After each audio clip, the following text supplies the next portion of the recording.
and welcome to the IPF World Championships live from Lithuania. I'm Ryan Lapidat, accompanied in the booth with Amelia Potter. And Amelia, this is one of the most heavily hyped sessions of this World Championships, the 52 kilo women's class, as well as the 66 kilo men's class. And in the 52s, returning world champion Evie Corrigan, but she has a stacked murderer's row of contenders, none other than two-time world champion Noemi Alibert from France, world record breaker Plunje Dekkers from the Netherlands, Megan Lee Smith from New Zealand, the former junior world champion, and of course the fast-rising American upstart Megan Hurlburt, who has all types of hype and anticipation for her world's debut. And I'm told it is Plunje Dekkers' birthday. Well, happy birthday to her. Wow. What a day to have it. Well, what a day to have it. This one is going to be tight. I'm sure world records will fall.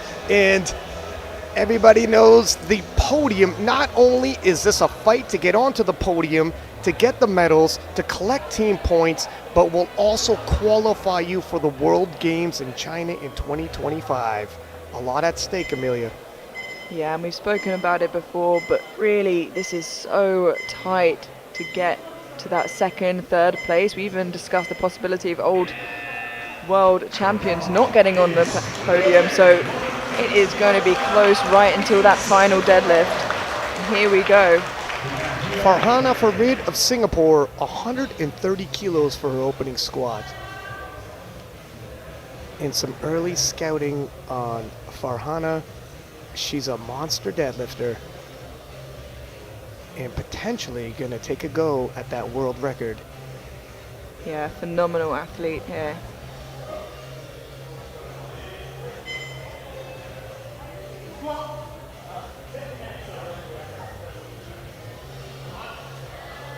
Lovely, deep looking opener, really nice and tidy, and a good lift. It could be nerve-wracking being the first out for squat, the first lift of the session, but she handled that immaculately. Very well poised. And not just any session, it is standing room only now for the 52s. Alison Huet of France, 135 kilos for her opening squat. Team France well represented, especially on the women's side. But of course, in the 66s, the reigning world champion defending his title, Panagiotis.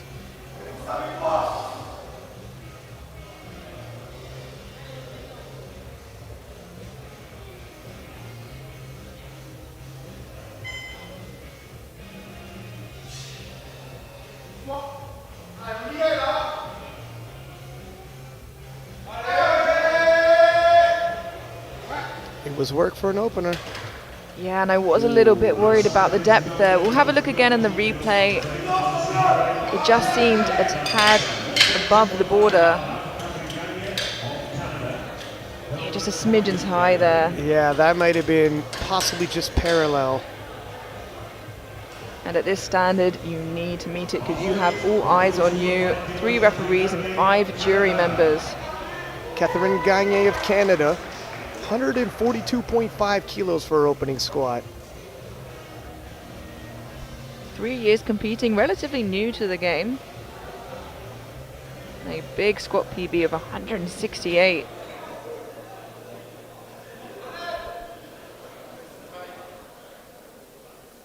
She's a quiet podium threat. It makes easy work of 142.5. Yeah, that looked super comfortable. 3 white lights, a good lift. Just for perspective, the world squat record currently stands at 173, and we still have 5 people to take their opening attempts at 155 and above.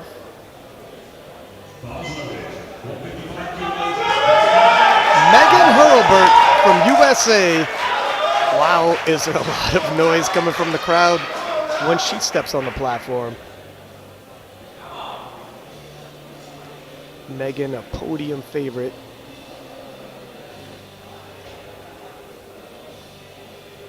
There's her coach, Marcellus, in the crowd. Weighed in at 52 on the dot. It looks good.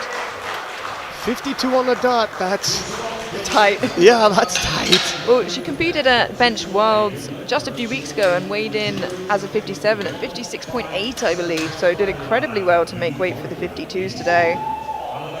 That's 2-1, a good lift. And the jury seem happy with the depth. Evie Corrigan, reigning 52 kilo world champion. 157.5 for her opening squat. Eva mentioned to me that her squats have been feeling pretty good in training recently, so excited to see where her top end might be. Evie dropped down from the 57 class and really took the 52s to another level. But as she did, a whole cast rose with the rising tide. And now the totals we're seeing are just phenomenal in the 52 kilo class. Wow, that moved so well. We know Evie can push through a slow squat. So for Evie, that was lightning quick. Let's have a look at that again. And Evie never really struggles with depth. No, despite being a rather tall 52. Noemi Alibert, two-time 52 kilo world champion. 160 kilos for her opening squat. Another favorite for the podium here. Every kilo is going to matter for these ladies all the way through. And that's a little bit tough for an opener. Yeah, she gets it, 3 white lights. I must say, she looked tentative going into the hole, maybe some nerves there. If we look at that again on the replay, just a bit tentative before the hole, it seems. Yeah, just hit depth and slow on the descent, slow on the rise. From New Zealand, Megan Lee Smith, former junior world champion and a serious podium threat. 162.5 kilos for her opening squat. Following her prep online, and she is ready to make a statement. Yeah, it seems like she hit some great momentum recently, particularly in squats. New Zealand has a serious 1-2 punch in the 52 class. 10.5 kilos below the world record for her opener.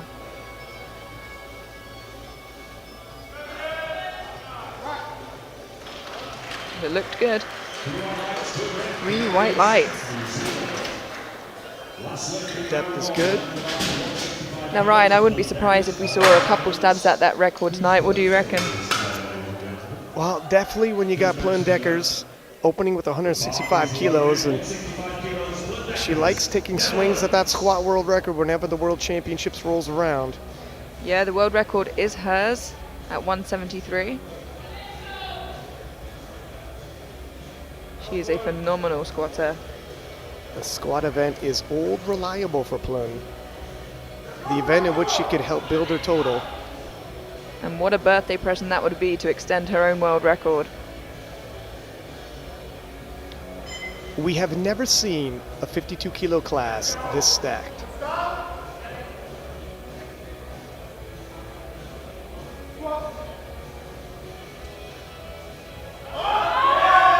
And that might have been, besides Evie Corrigan, the smoothest, despite being the heaviest of the openers.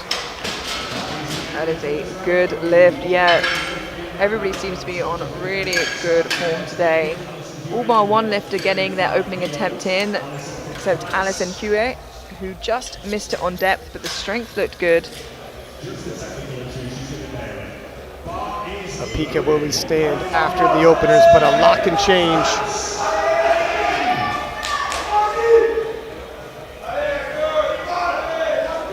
Alison Hewitt, 135, once again for Team France. Just needs to sink it that little bit further.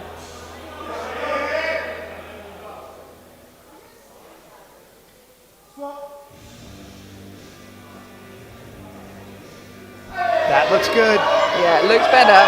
Oh my goodness, is it a fight though? Yeah, and as we keep saying, those few extra inches really do make a difference in terms of how the weight feels. Big sigh of relief as she walks off the platform, and that was not the fight she anticipated for her opening weight. That's dicey. The only way up is 2.5 kilos, and I'd stop there. Farhana Farid of Singapore, 135.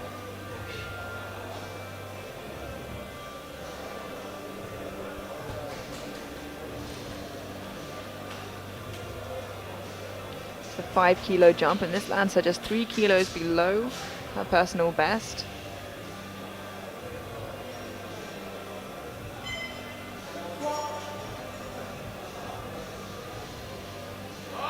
No doubt on the depth there. Pretty snappy. Yeah, still moving really well, and it's a good lift for Farhana. And you got to wonder if the game plan for Team Singapore, you want to extend the squat but not overly deplete the energy resources, because she is a monster deadlift, and that's really where she's going to cover a lot of ground. It's her most dangerous weapon in this battle of the 52s. Yeah, she's opening her deadlift on 200, so she's going to want to keep some energy for that. That's where she gets a lot of ground. Yeah, the next biggest deadlift opener is 190. She's got a sizable lead in that event. Catherine Gagne of Canada, 150.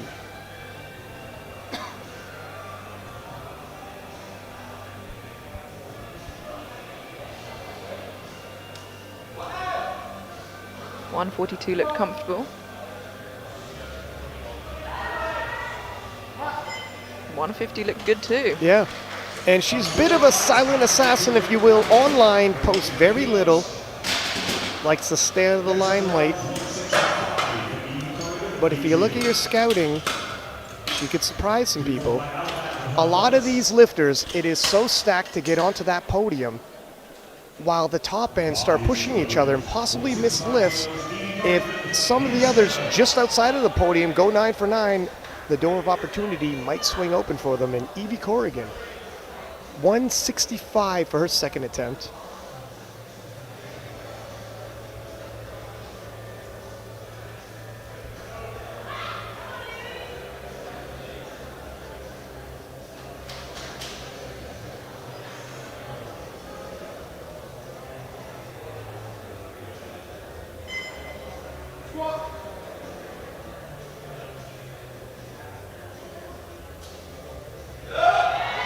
Wow.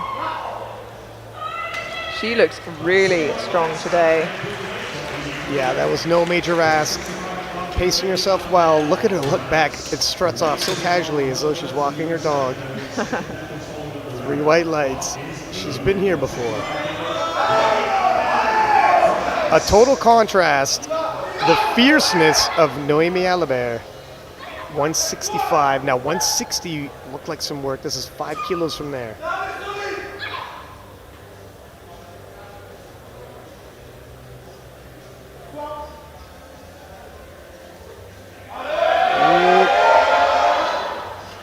And I'm surprised and not at the same time. Difficult to explain, but historically speaking, I would think 165, but the way 160 appeared on her opener, we both agreed, and that looked high as well. I was going to say, I was a little bit worried that she wouldn't get through it, and that might cost her when it comes to deadlift and placement. We'll have to see. Megan Hurlbert of USA, 165 stays on the bar for her. Megan, 5 years competing. This is her first World Championships back home. She has 5 children. Finding the time to train and make it all the way to Worlds. And there's a lot of expectations on Megan's back. That might be a stitch high. Moved well. Let's see what the judges say. Yeah, I thought so, if I'm honest. Yeah, sometimes, you know, it is a little easier to call beforehand. The strength looks so good. It was a sizable 10 kilo jump, but just cut it above the line there. And perhaps a little bit of nerves. First World Championship, the crowd's roaring. That means 2 front runners have missed their second attempts. And those are front runners. Like I said, It's so tight, if you're just off podium coming in on nominations, you might find yourself on the podium. Go 9 for 9, see what happens. 167.5 for Megan Lee Smith. And believe me, that's not to say, count Noemi or Megan out. Absolutely. But people miss, people hit, and the whole deck gets restacked.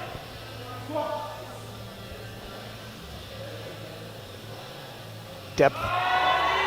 Very solid second attempt by Megan Lee. Yeah, not doing any crazy big jumps, but collecting those kilos. She's a phenomenal squatter. And it's important to know that is teetering on the world record, or may I say, the current world record. Yeah, wow. Nice segue, lining me up there. Plynn Deckers is up next. 173.5 kilos. World record territory already in the second attempts. Wow, Plynn, I guess squat prep has gone well for Worlds. Yeah, absolutely. It's her own world record she's attempting at here, and looking to chip it by half a kilo. So she's going to best where she left off last year in the second round of squatting. Be interesting to see where her total ends up.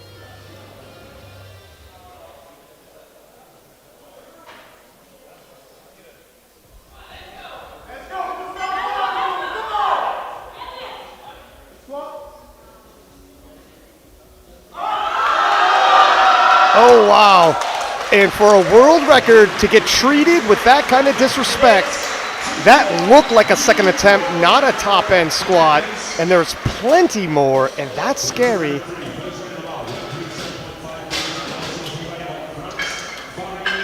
Yeah, the jury looked over it, but they're happy with the depth, so the world record stands, and she has room to push that in her third. What a place to be. 137.5 loaded for Allison Hewitt. As we take a peek at where the squats end off, Plynn, sizable lead, followed by Megan Lee Smith and defending world champion Edie Corrigan. After 2 rounds of squatting.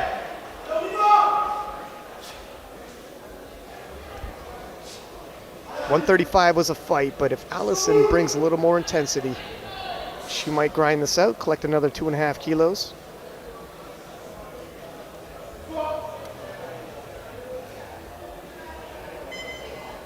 Might be a stitch high though. I think survival instincts kicked in, and yeah, that was a stitch high. I'd have to agree with that. Yeah, and I can already see the jury shaking their head, so I don't think that's going to get overturned, unfortunately, but did very well to come out after that big grind and stand that up.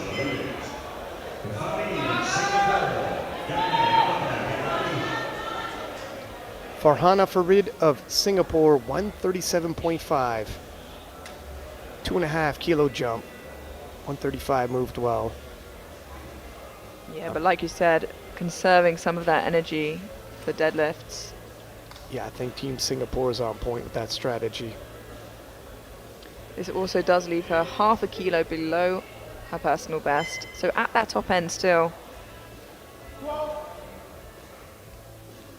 Speaking of Penna, Farhana is actually coached by him. That looked really, really nice there. 3 white lights, a good lift. Plenty of energy heading into bench and deadlift.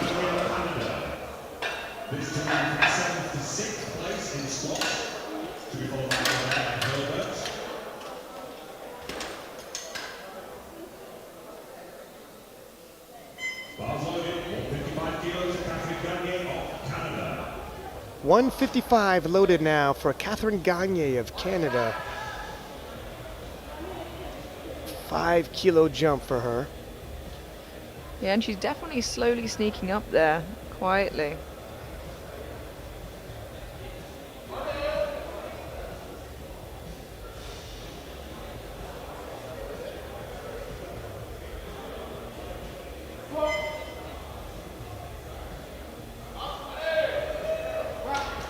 Very solid third attempt for Catherine. Uh-oh. And that would be red for depth. Let's take a look at that replay. Yeah, Coach Garrett Bentley heads straight over to the jury, so let's look at that. Didn't look too bad from this angle, but I think this is the side that gave her a white light. And Canadian coaching staff having a conversation with the jury, let you know if that gets overturned. But while we wait for that call, and the jury did overturn it, and it's good. Huge win for Team Canada. Noemi Alibert, 165 once again. That's depth this time. Yeah, but she still didn't quite have the strength today, unfortunately. She weighed in at 51.85, so I'm not sure how hard her cut might have been for today. Quite close to that 52 mark. Not as close as Megan's 52 on the dot. Here it comes, Megan Hurlburt. Speak of the devil, 52 kilos right on the dot, like you said. 165 for her second attempt. Moved well, just a little high. Expecting she could probably take this. Just has to have the confidence to sink it. It's going to be close. Strength is absolutely there, but unfortunately, again, cannot be contested. Just not deep enough. Yeah, for the head coaches to approach the jury and contest it, they need at least one white light. You see there, that's probably about parallel, and you need to dip just below that. It moves so well for her. I'm sure she thought, wow, that moves so well. Wasn't that it? Yeah, and she potentially has lost now 10 kilos or more on her total. Yeah, and her and Noemi Alibert moving forward with just her openers, and they are both big podium threats. We'll see how the battle shakes up. Evie Corrigan, though, 170. 5 kilo jump. This would match her previous personal best. Will also move her from squat bronze into squat silver for the time being, with Megan Lee Smith to follow.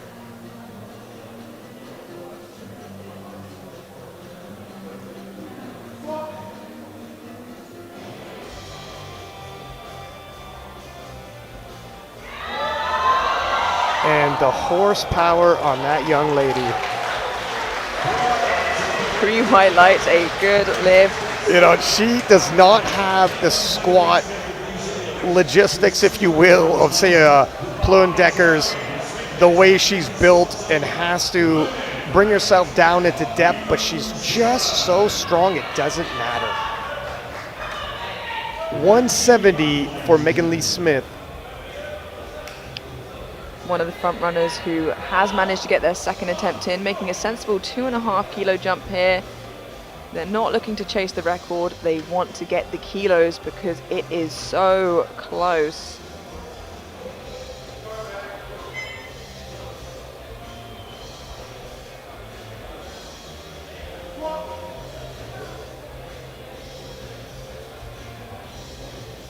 Depth.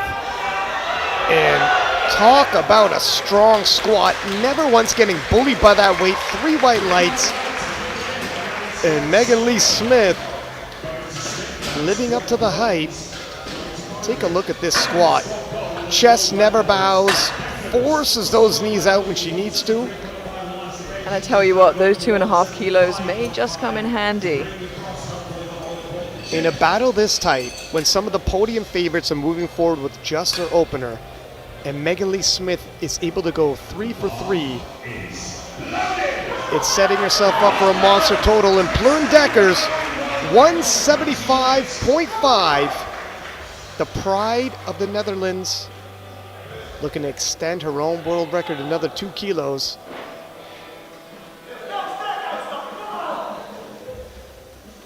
And again, she is building that total and sneaking up from behind.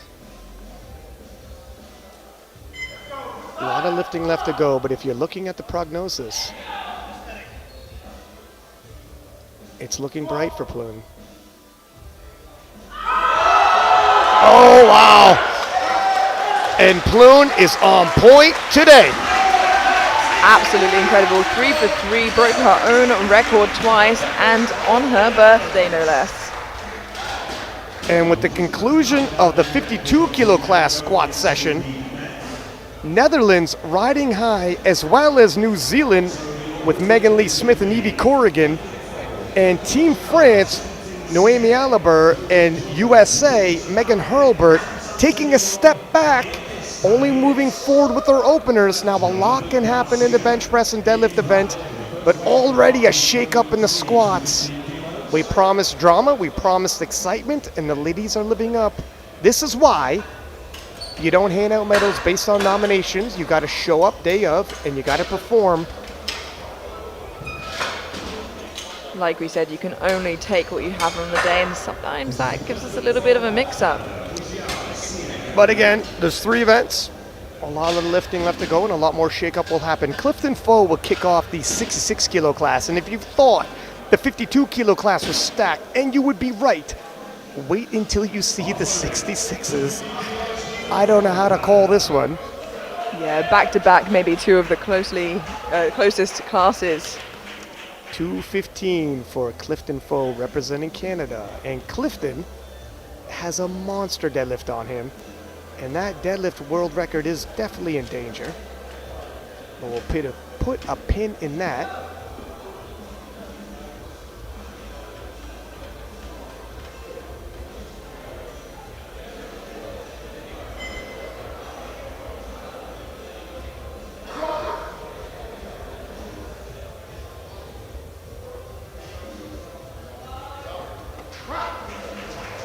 That looked really nice and comfortable for him. 3 white lights, and Canada's on the board. Yeah, and Clifton has a huge deadlift on him.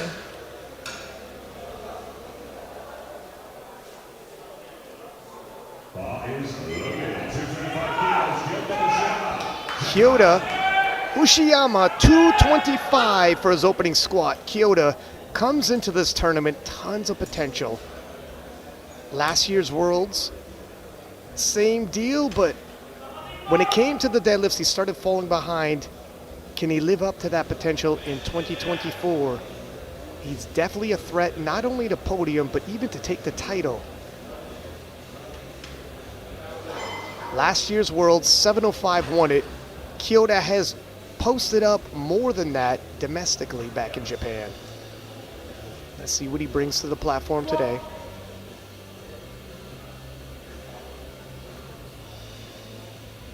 Wow, that was extremely deep. No questions there. 3 white lights, a good lift. So far, so good for Kyoto. Yeah, if we look at that again in the replay, Yeah, the depth was on point. absolutely sinks it. Despite the rather low bar position, he still remains upright. Gets a start command. 225 stays in the bar for Sai.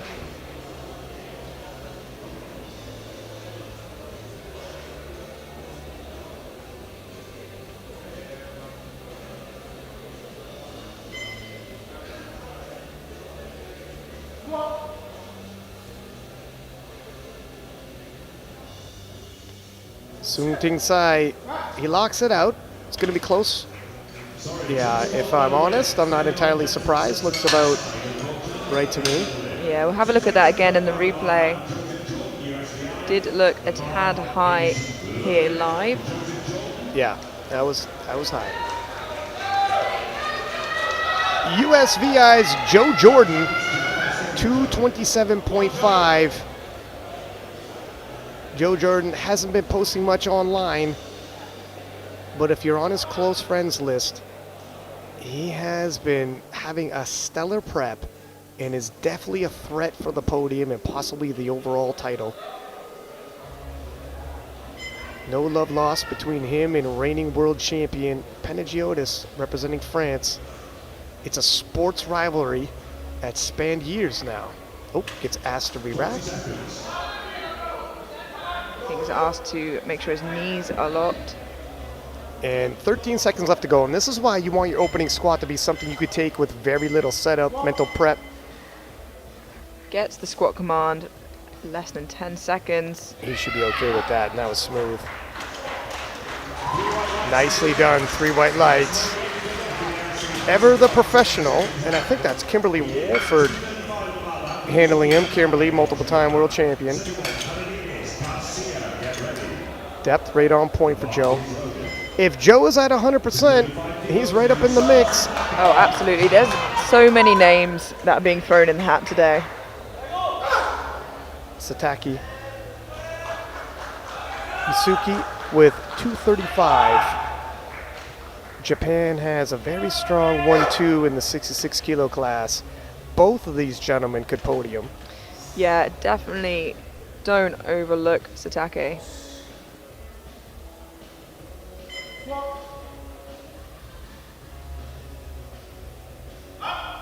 Look at that. And, you know, obviously Kyoto comes in with much more hype, exposure. That's not a bad place for Satake to rest. Kyoto takes a lot of the heat as well, a lot of the pressure as well, where Satake can work in the darkness and bring his hard work to light now on the platform day of. Yeah, and that opener looked so strong. Former world record holder in this weight class, Kasim Sand, representing Thailand, 235 for his opening squat. You know, Kasim Sand broke that world record a couple years ago. Hasn't posted up quite as big a total since, and some people forgot about him. That's a mistake. He's dangerous in this weight class. Controls that weight really well and gets 2-1, a good lift. I was gonna say that was borderline from my view. The ref on our side didn't give it to him, and I'm okay with that. Looks better on this side. Yeah, and as we said before, some athletes do struggle to get both hips down to the same height. Oh my goodness, here he is, reigning world champion, Penna 240. And you want to talk about a popular lifter. His following online, and when he shows up at events, there's Leah Bavois, reigning world champion in the 69 kilo class. When he shows up at events, the room gets packed. Everything he's done to popularize the sport in France. Multiple time world champion. Depth is good. Now don't be fooled by the speed. That is in classic Panna style. He gets 2-1, a good lift. He gets a yellow from the far side, referee Ryan. Could you tell me what that could be for? Let's take a look.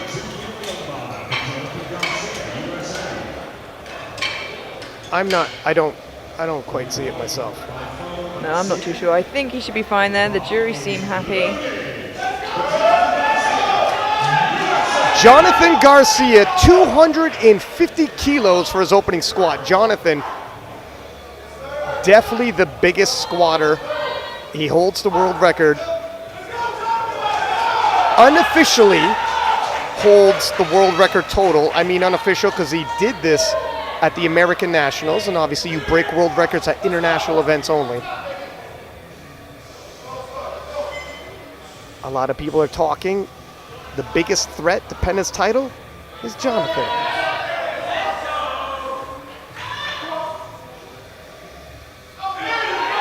Easy work. 3 white lights, a good lift, and a very strong start to the day, and a big contender for that overall title. No major surprise there. The squat and the bench press is really Jonathan's event. That's where he builds the majority of his total. And he's going to lose some ground in the deadlifts, but considering the total he put up at American Nationals, that subtotal can be so vicious. Even the biggest deadlifters in the world may not be able to catch up to him. Now, this is the world's best and probably the most stacked, nope, strike that probably. It is the most stacked 66 kilo class we have ever seen. Clifton Foe, 227.5 for his second attempt.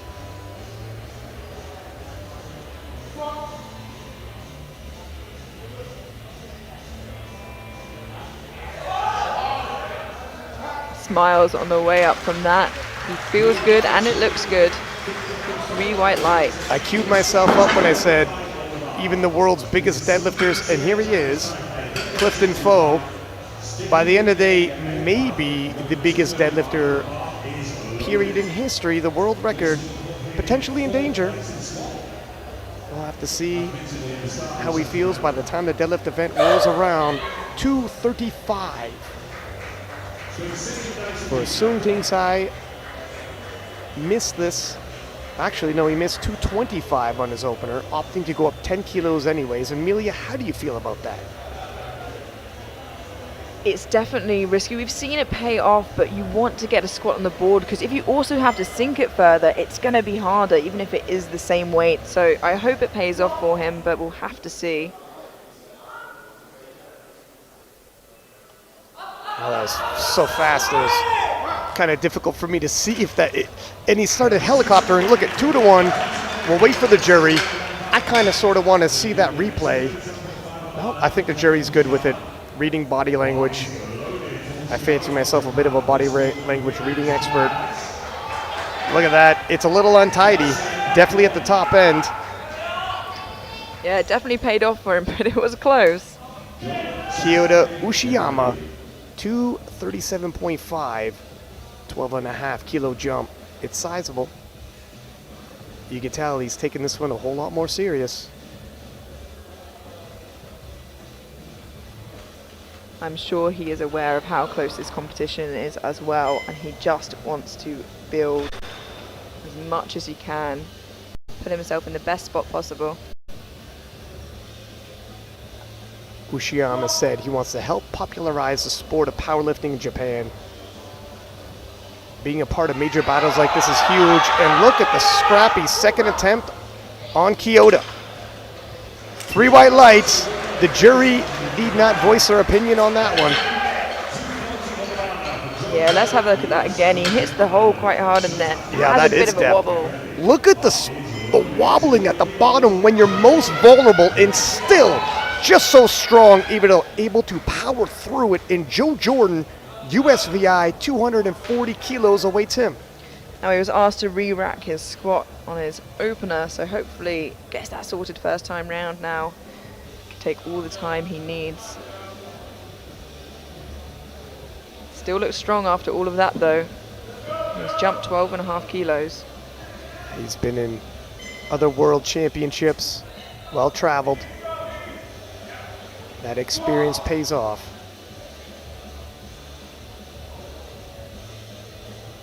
Nice depth, and you know what? Might even be better than his opener. He's just starting to heat up. And look how calm and cool and collected Joe Jordan is in contrast to some of these other lifters. Yeah, different lifters operate on different levels, and it's so interesting to see where they are at this point. Satake, representing Japan, 245. Yeah, hitting just 5 kilos below his best squat on his second. 28 years old and already a 12-year veteran of the game. Stuck around long enough to see himself in the most stacked 66 kilo class we've ever had. And that's a strong second attempt, Amelia. Yeah, wow, he is looking really good today. 2-1, a good lift. And I think maybe one of the stronger second attempts we've seen so far. You know, a couple of his supporters had voiced online there was a lot of attention thrown to Kyoto, and possibly people were overlooking him. And you see now with the shouts after hitting a squat like that, he's making a statement to the powerlifting world. Kasim-san now, 247.5. Oh, update, the jury overturning Satake's lift, and that is going to set him back 247.5 for Kasim-san. You know what? I haven't seen the scoreboard change on this lift yet. 3 white lights for Kasim-san.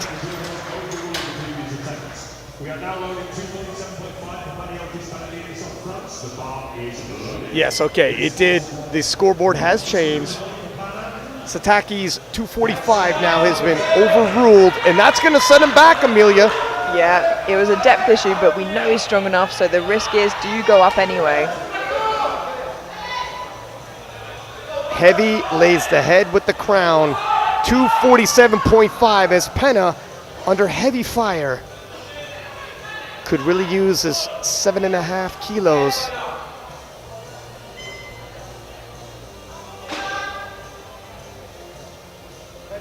It was an emotional win for Pana last year, and if he retains his crown, I'm sure it will be this time too. He will be the first 66 kilo lifter to ever win 3 world titles.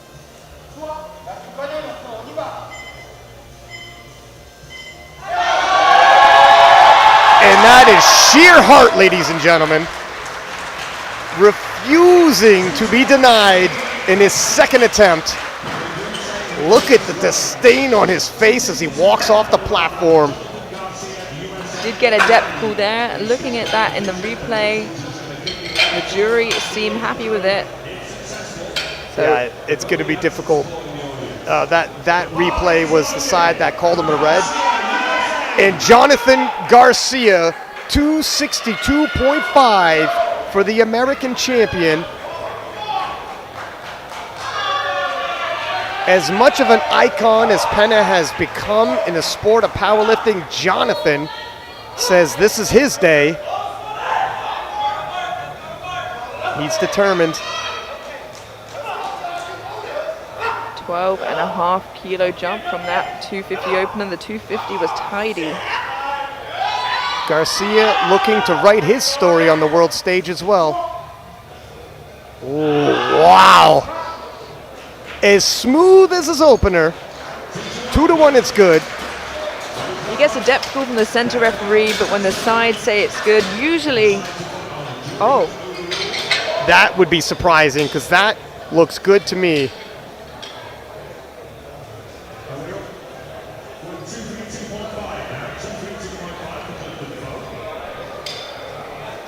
And as we look at the squats, you were being told what the infraction was? Yeah, I believe he jumps the command, so it was overturned by the jury. Oh, to give away a squat like that by jumping the rack command, I'd assume, or it might have been the start command, is very difficult to hear. We're obviously not on the platform, so hearing the commands.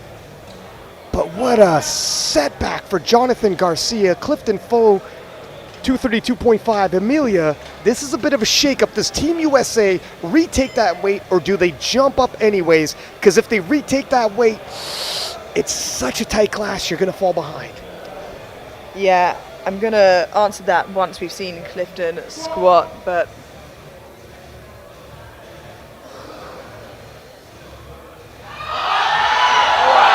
Yeah, he shakes his head. big No need to smile. worry. And Drew White likes it. It's a good lift, a great final attempt there.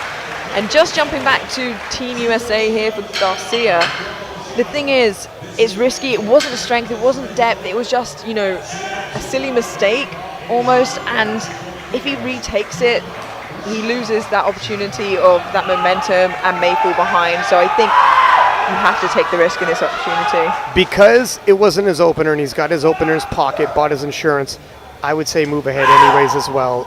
Kyoto, 240, just 2.5 kilos jumping up. But in a race this close, 2.5 kilos could mean the difference between coming in fourth or on the podium. Maybe even the difference between silver and gold.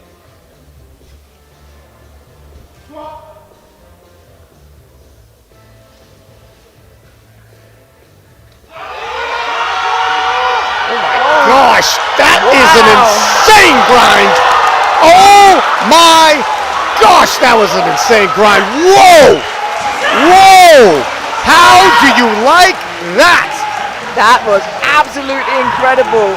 Absolutely amazing. Grind of the competition. My lord, that, Sheer determination. yes, and that is how titles are won. Very big statement by Kyoto. As I try to calm my heart, 240 now for Sung Ting Sai. 5 kilo jump. Missed 225 on depth. 235 was a titanic struggle, but he got it. Going up another 5 kilos, this is going to be difficult, and that could be an understatement. Wow. Fireworks here today, Amelia. Yeah. Yeah, he really used all his energy on that second attempt. And he did go up from his opener after missing it, so he actually probably ended up closer to where he wanted to be anyway. There's the silver lining there.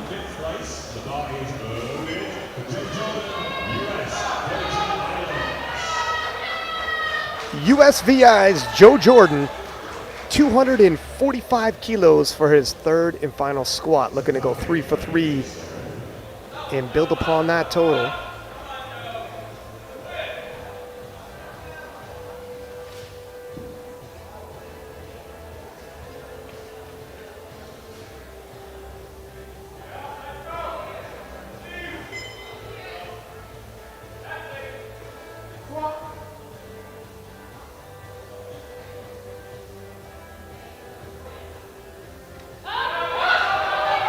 Good, strong squat for Joe.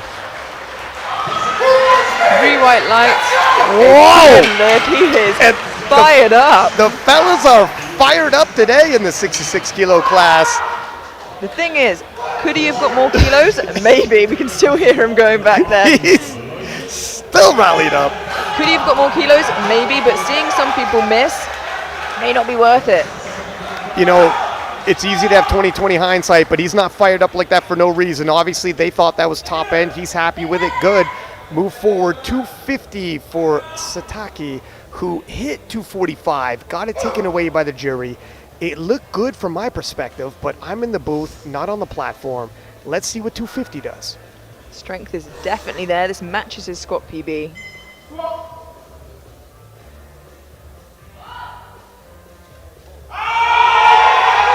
That'll be on the line. 2 to 1 with bated breath, and Sataki celebrates, leaving the platform. Yeah, now that one looked probably higher than the last one. No, I think he saved. The jury are in disagreement, and they have to be unanimous to turn anything over. Well, there it is, and Penna, 250 even, 2.5 kilos more than second attempt. Every kilo's gonna count. And if he hits this, expect a celebration. Not just in the crowd, but on the platform. Whoa, Amelia. Yeah, wow, he's putting himself in a great position in this tight race so far. I like Team France taking a bit of a more conservative approach here. You know, we've seen battles, historically speaking, where France has reached and perhaps overreached. Not this time. Not when it's this close. I like it. Depth is good. Oh, nice catch by the spotters. And the good news being there, he doesn't miss out on too much. 2.5 kilos may be integral, we'll find out, but he didn't risk it by jumping 5, by jumping 7.5. Yeah, excellent catch there. And I just hope Penna is still at 100%. As 255 is loaded for Kasam San of Thailand, former world record holder. And definitely don't overlook him, because he is building a mean total to fight for that podium position and spot at the World Games. It's early stages now, but things are changing. That's depth. Wow, we are seeing incredible battles today here on squat. Kasam San strikes back. 3 for 3. As the 66ers are also trying to outscream each other.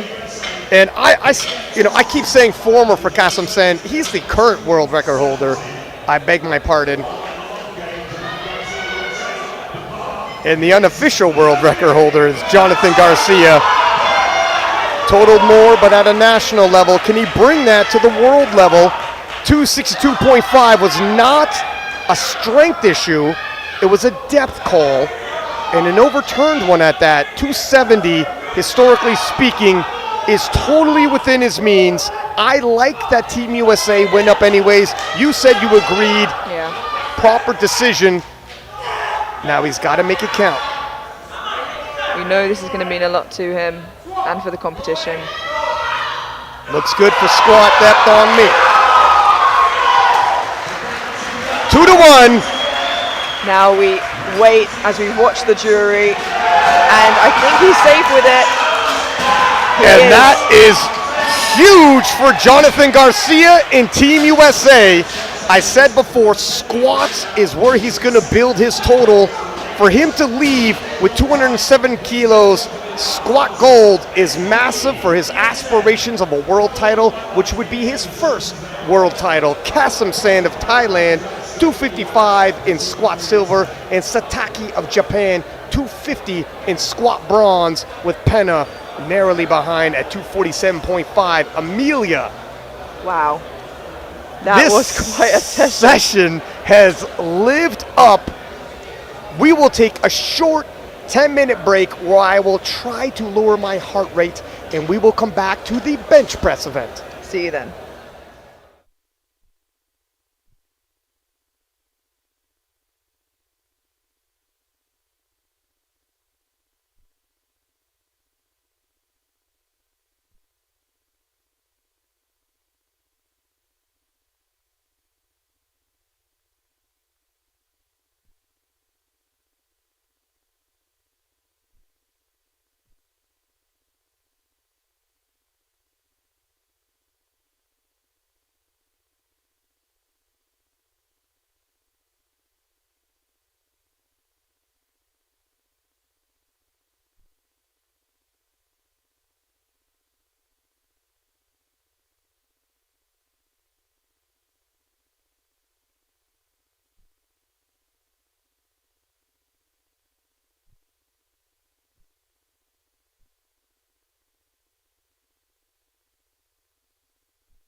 Welcome back to the IPF World Championships here live in Lithuania.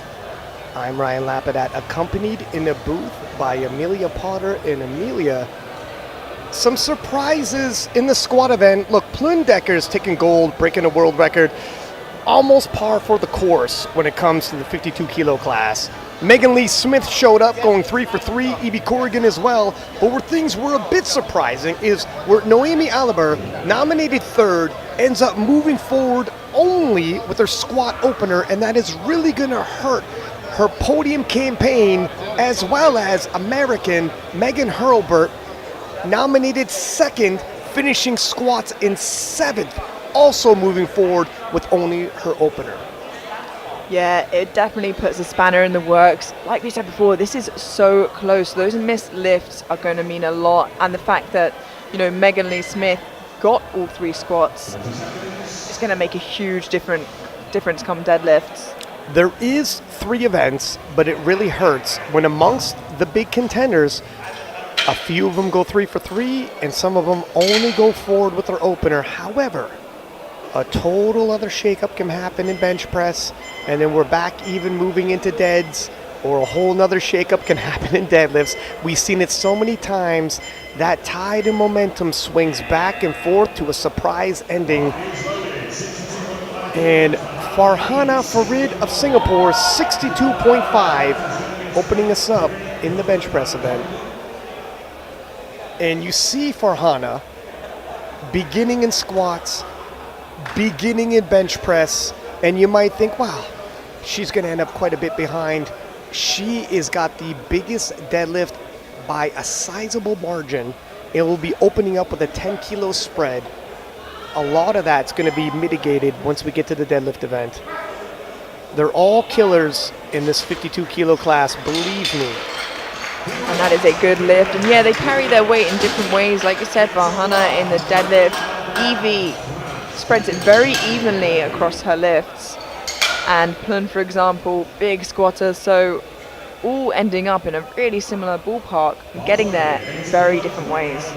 Yeah, they all end up world class is what it is. And speaking of world class, Noemi Aliber, 2-time world champion, struggled in the squat event, but she can regain some ground here in the bench press. 80 kilos for her opening bench.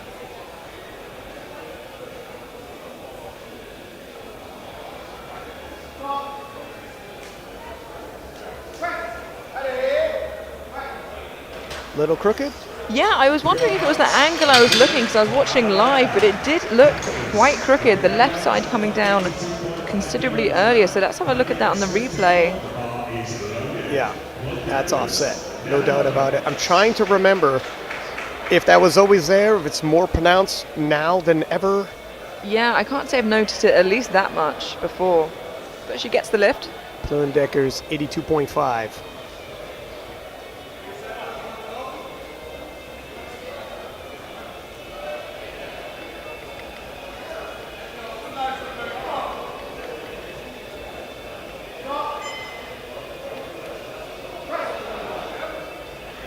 Easy work of that. They're very comfortable.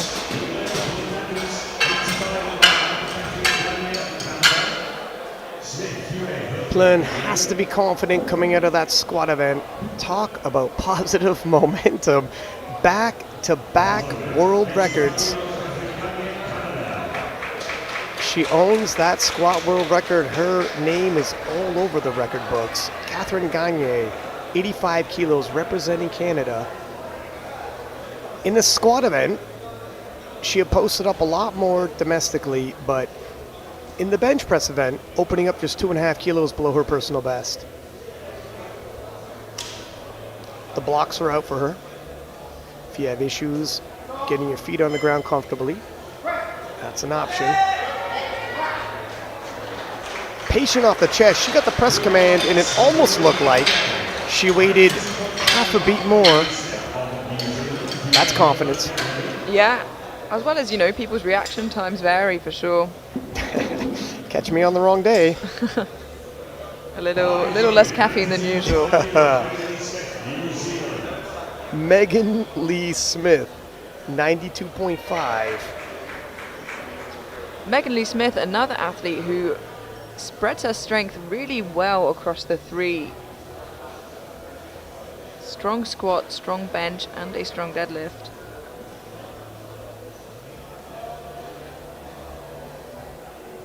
Walked away with squat silver on body weight ahead of current world champion Evie Corrigan. Megan Lee, also a bit of a sleeper in this division. Hailing from the same nation as Evie Corrigan, the current world champion. But it'd be foolish to have looked past her. She's won world titles as well, albeit in the juniors. Yeah. She's a serious threat. And that was a strong opener, Ryan. Yeah, she is strong today, on point. Physically and technically. And that matters. Alison Huot of France, 92.5.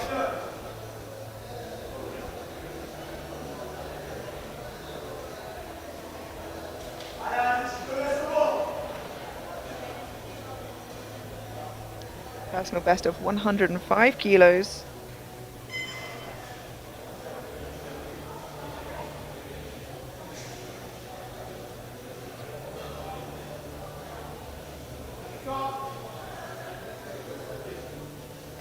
Whoa. You were right about that heave-ho. Yeah, I did say to Ryan, watch out for this form you see from Alison here. And if she struggled in the squat event, with her opener, fairly relatively easy, smooth sailing in the bench opener. No news is good news. And Megan Hurlburt, 95 kilos for her opener. Yeah, I got quite hurt there in the squat event, losing out on some kilos. But a strong bencher as well. Yeah, and not literally, you mean in total. No, yeah. Just. And it was only by depth. It looks like her strength is there on the day, which is a positive to take away from this. And bench depth looked good there as well. Yeah, that was smooth. She should have no issues in the bench press event. The battle isn't over yet. Absolutely not. And I think especially these lighter weight class women, when they see 3 white lights on their bench now that the bench depth rule is here, it's a big sigh of relief. Something in Megan's favor, she's got Matt Gary as the head coach for Team USA. And if anybody can guide her back on track and back into the battle, it's Matt. Evie Corrigan, 100 kilos even for her opening bench. And you're right, she really is a 3-lift specialist. Okay, very much so. Triple threat.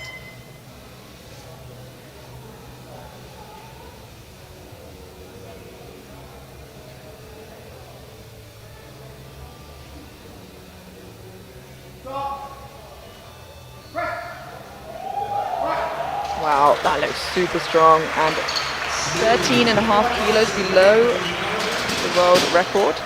Yeah, for the rest of the pack, hoping Evie Corrigan shows a chink in her armor, some weakness. Well, keep hoping. Yeah, it's unlikely. It looks rather unlikely on the day, and this is where it looks. Keep in mind, we had a Group B earlier where Frank Marie of Puerto Rico hit 102.5, but Evie Corrigan, just after 2 rounds of bench press, already in second place. And Farhana Farid of Singapore, 67.5, 5-kilo jump from her opener. Yeah, very quickly into the second round now.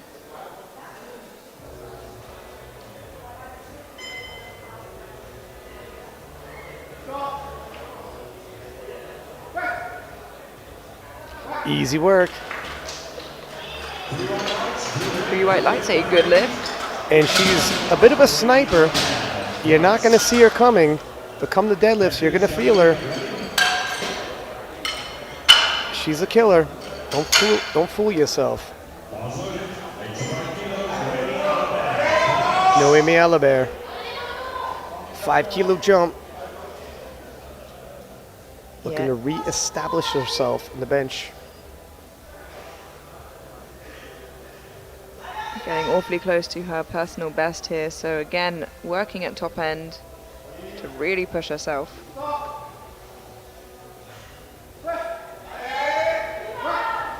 That was smooth considering 87.5 listed as her top end. And she was still a little bit wonky, but it definitely was tidied up from that opener. I think she always is a stitch wonky, if I remember correctly. In terms of just how pronounced, I'm not sure, but... Moving well. Right, that's all that matters. Plum Deckers, 87.5. Stays on the bar for her. Actually, sorry. Noemi was 85. We're going up to 87.5. Yeah, 2.5 kilos below her personal best and still moving towards her top end after 8 years of competing.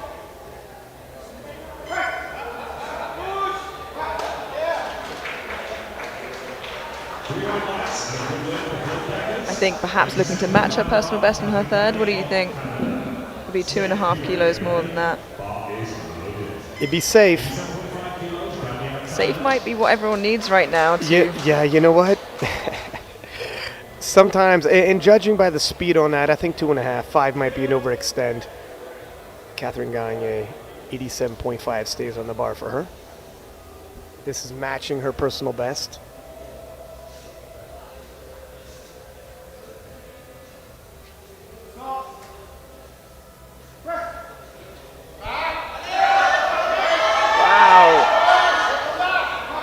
Comes back down and the spotters catch it.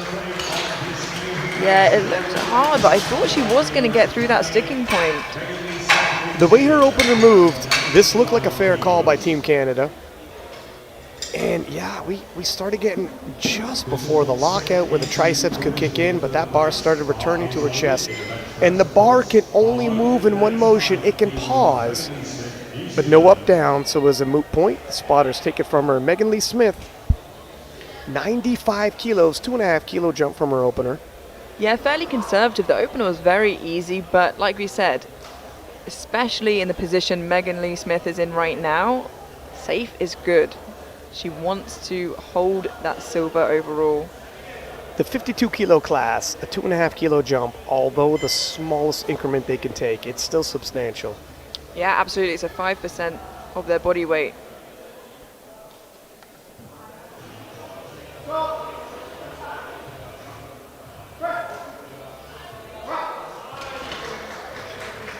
And it is a good lift. 3 white lights.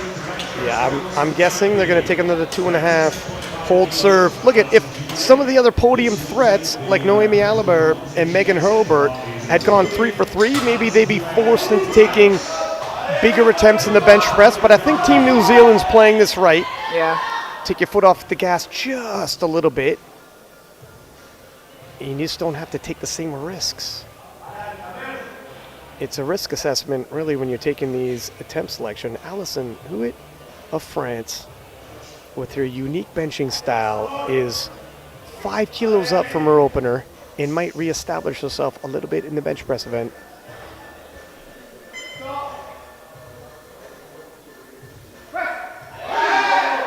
Well, looks like Alison's back. Yeah, looking strong, and it is a good lift. All smiles now. And this is what you have to do. You got to leave the last event behind you. Focus on what's ahead. And Megan Hurlbert, 102.5, and that's a big bench press for a 52 kilo lifter. As a matter of fact, Megan, earlier this year, won the bench only world championship for Team USA. She's got a big bench press. Yeah, weeks ago, in fact. Yeah, this is one of her stronger events.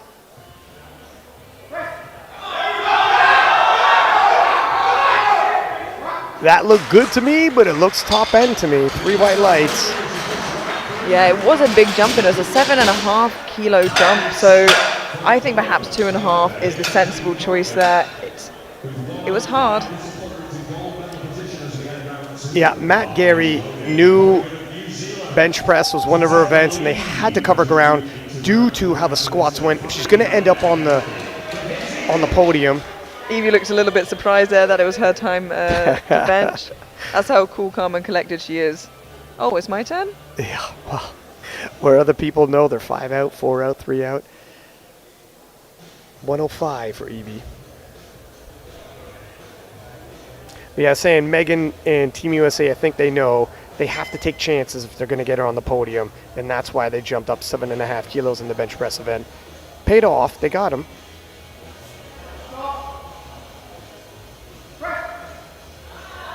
Looking strong. That matches Evie's personal best with 3 white lights. Yeah, Evie is just running a clinic here.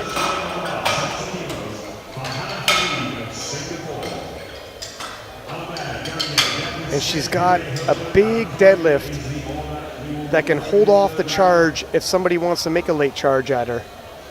Her deadlift is strong enough to make you want to go after silver or bronze. Yeah, and after Farhana, she has the biggest opener, so she likely will have the opportunity to deadlift last as well. Amongst those on the podium, yeah, 70 kilos for Farhana.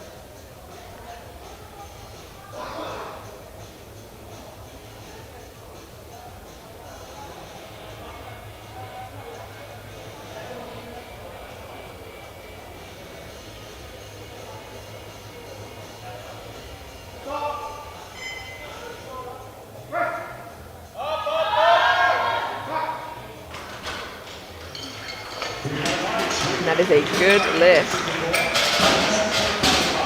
She's all smiles.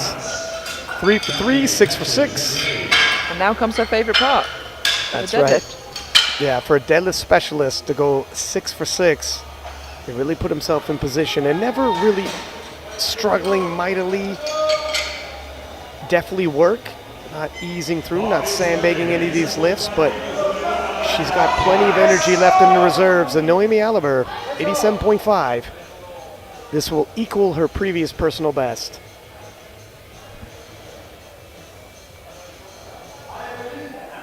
Aliber moved forward with just 1 squat, but could go 3 for 3 in the bench press.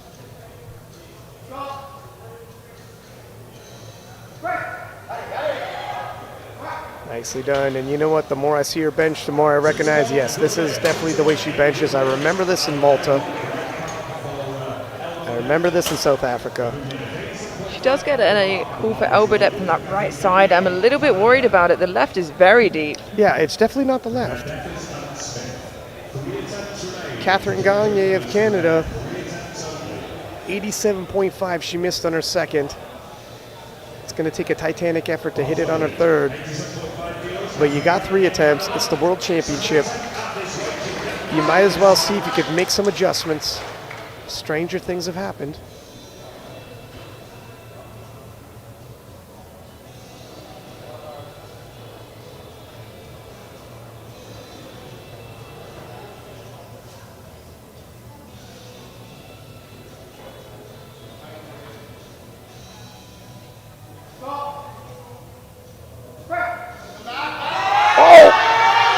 Right before lockout again, though. Same sticking point, unfortunately. It was so fast off the chest. Definitely worth another shot at it. Yeah, and like you said, based on how her opener moved, you think she'd be good for it, but there's a lot of factors going into this. Blundecker's 90 kilos loaded for her third and final bench. And that chip she got on squat, I think, is going to come in pretty handy moving forwards. Things go Plun's way.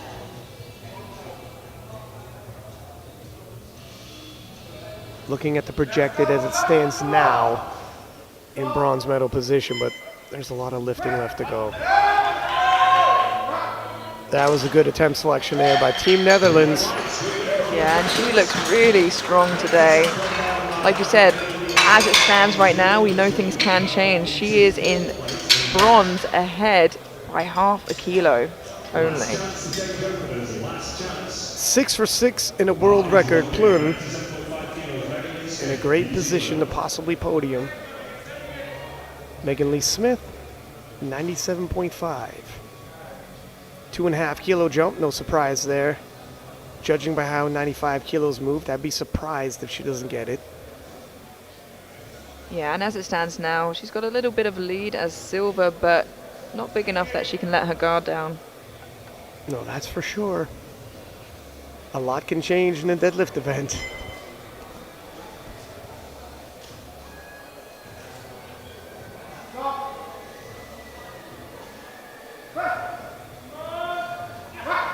Well done. Yeah, looked good, and it was 3 white lights. Again, sensible decision making there. Yeah, you gotta think so. When you're hitting and your main adversaries coming in are missing, hold serve and don't take those big risks. But if you're behind, that's when you might as well take risks. If you're gonna catch up, Allison Hewitt, 102.5. And this will move her from 4th to bronze medal position in the bench press.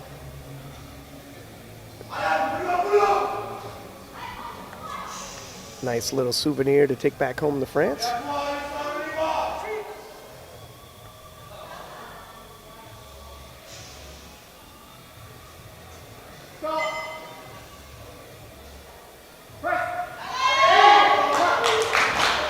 And she looks good for it. 3 white lights, a good lift, and a bronze bench medal. Talk about confidence. Doesn't even bother looking back for the lights. Just already struts off celebrating. Get my headphones ready. I'm not looking behind me. Look at this. Is that confidence? Megan Hurlburt, Team USA 105. This will move her from 4th to a silver medal in the bench press event. The silver currently held by Juno from the B group.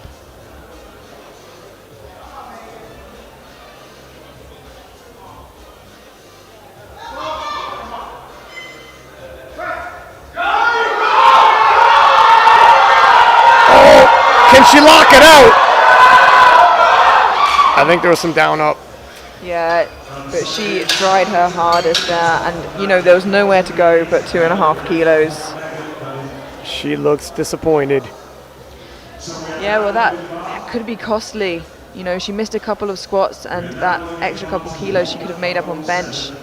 Maybe hurtful, but again, a lot can change. 107.5 for Evie Corrigan's final bench press. 2.5 kilo jump from 105. And the way 105 moved, I think she's going to be okay. Yeah, already has bench press gold and a hefty lead on her competition. 32.5 kilos ahead currently. Yeah, same strategy for her as the other New Zealander. You don't really have to make any major risky maneuvers. Hold serve. She's hit 107.5 before. Nobody's forcing her into a position where she has to take PR attempts.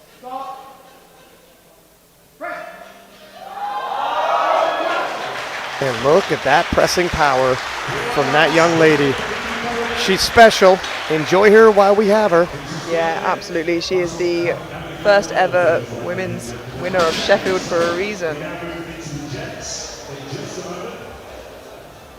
And that concludes the bench press for the ladies, but don't go anywhere. Quickly looking at that, we have Alison Huet of France walking away with bronze.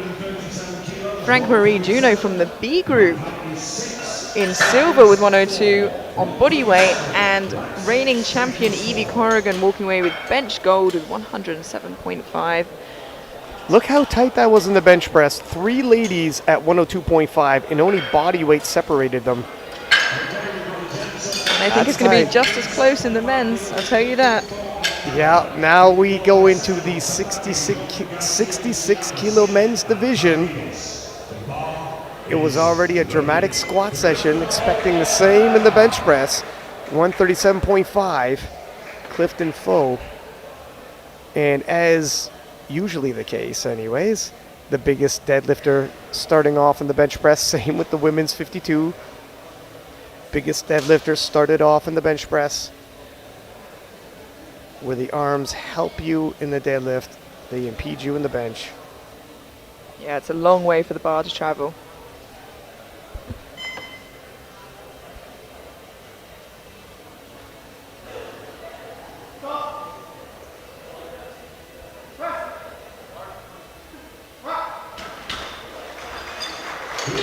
Three white lights, a good lift. The good news is you don't often get depth problems as a deadlift specialist on bench. That's for sure.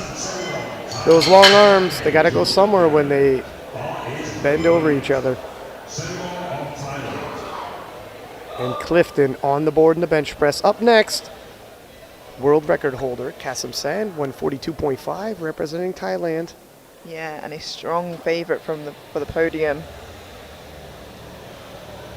All Yeah. eyes have been on Garcia and Panna, but keep your eyes on him as well. It's going to be close. Now, I had one eye on Garcia, one eye on Penna, one eye on Kasim San, if you believe me.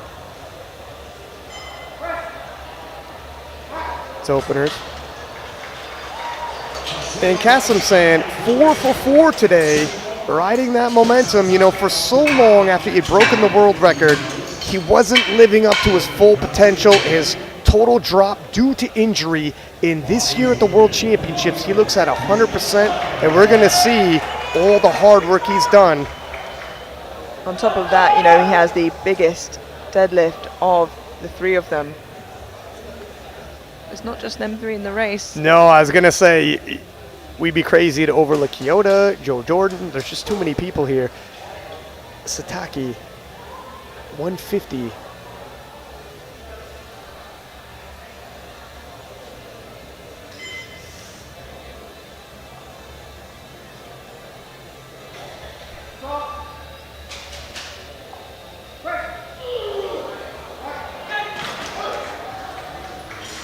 Two to one, a good lift. He gets a yellow from the center referee. I'm wondering if that was for a skipped command. I couldn't see anything here, so I'm guessing that was what it must be. Joe Jordan coming out to 152.5.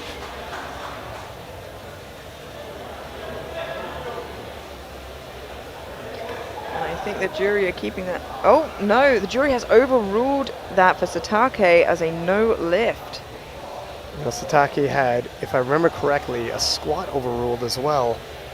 Yeah, and I think he went up anyway and it paid off, so let's see what they do here for bench. Bench is a whole nother animal. Plus, I think he got his opener, and it was the second he went up anyway. It's a little more dicey to not have an opener and start playing that game. And that was a really nice opener from Joseph Jordan. 3 white lights.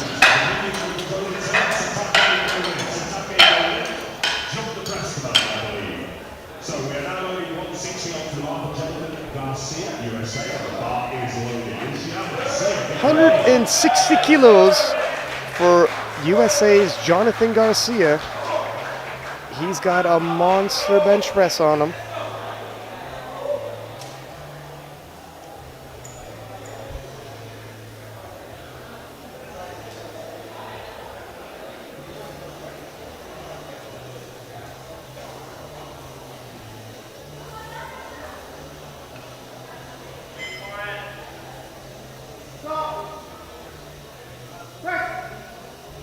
Makes easy work of that. 3 white lights, a good lift. Strong start to the bench press for him. I've seen him in prep take over 180 kilos. I know on his bio says 178, but on a good day, he might go over that. Kyoto now, 162.5. And wow, was Kyoto fired up after getting that third squat. Yeah, when he got that, he knew he was still in the race. Yeah, in a major way too. He's got a monster deadlift and can cover a lot of ground. However, it's the deadlift where technically he's fallen behind. He's got to get his knees locked and his grip on point, but the strength is there.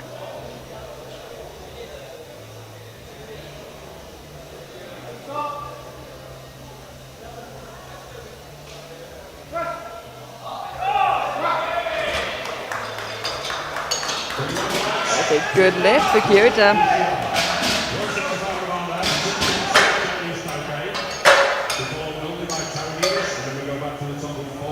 Man, I am just staring at this scoreboard and I cannot believe how close it's going to stay. And you see the different strategies. Jonathan Garcia has a bigger bench press, historically speaking, than Kyoto, Penna, but opening lighter, but going to take a bigger jump from 160 to 170. All different strategies. It doesn't matter where you start, it matters where you end up. But on the bench press, do you like a 10-kilo jump? It comes down to the lifter. Now, on his opener, attempting a world record Masters 1 bench press here for Sai. Sung Ting Sai, 165.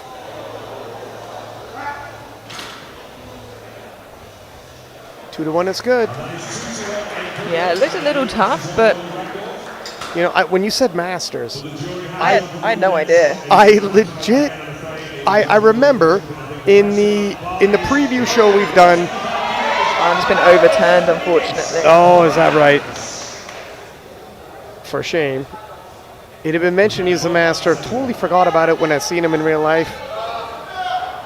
Panagiotis, 165 for his opener.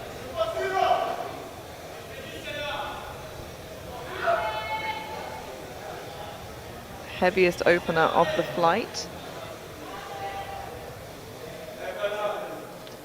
And he's, historically speaking, not the biggest bencher of the flight. But again, some people don't like taking big jumps, which means you better open a little heavier. In terms of energy resources, Penez is almost limitless, so he's okay. As far as Panning goes for benches, that looks pretty good as an opener.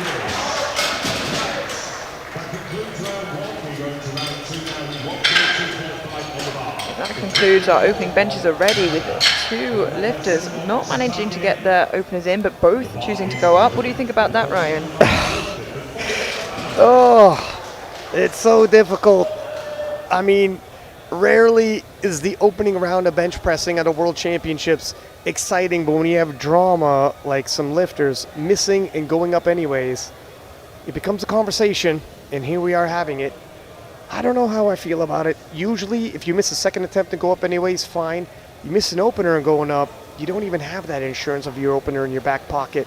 Yeah. However, it's Worlds. You don't want to lose pace. It's a tough conversation to have. Clifton Foe, 142.5.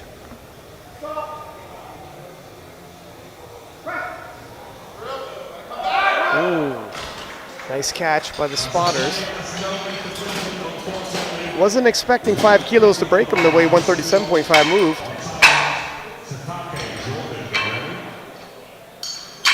Yeah, and we saw that earlier as well with the 52 Canadian, actually, that the drop-off was very quick.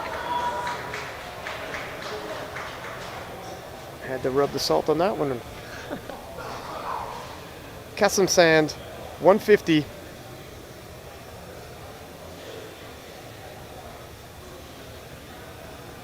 Jumping 7.5 kilos here, building some great momentum.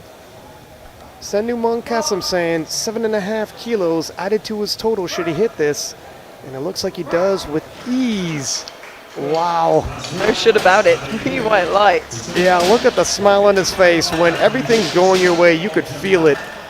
And it's nice to see, because how many times have we seen a different scenario for him when he hit the platform? We've waited long enough, and here he is. 155 for Sataki. This is overturned. 150 still moved well. The strength is there. Yeah, it's still a risky strategy, but hopefully 155 isn't going to bother him. It's only 5 kilos more than the 150, which, as you said, moved well, and 7.5 kilos below his max.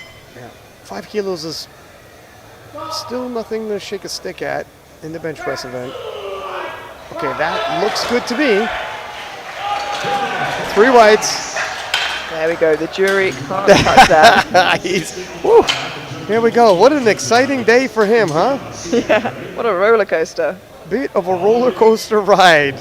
He keeps getting his lifts overturned, keeps moving up anyways. He's like, I'll show you what. Yeah, he's in a game of chicken with the jury. He's not blinking. Jonathan Jordan, 160.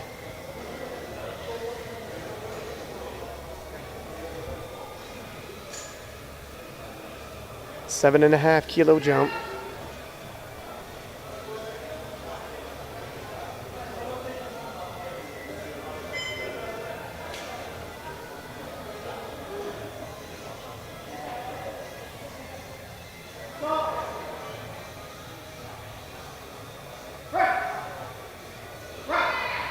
Nicely done. That's a solid bench for Joe, whose top end is 170.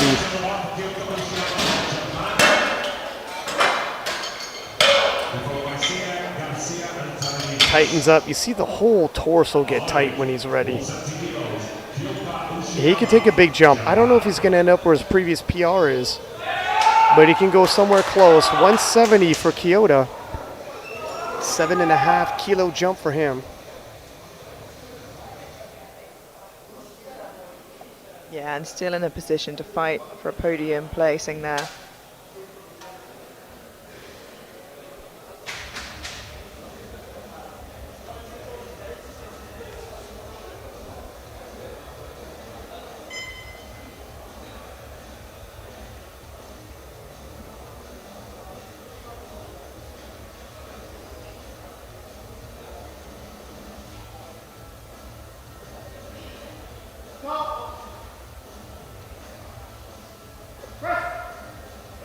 Wow.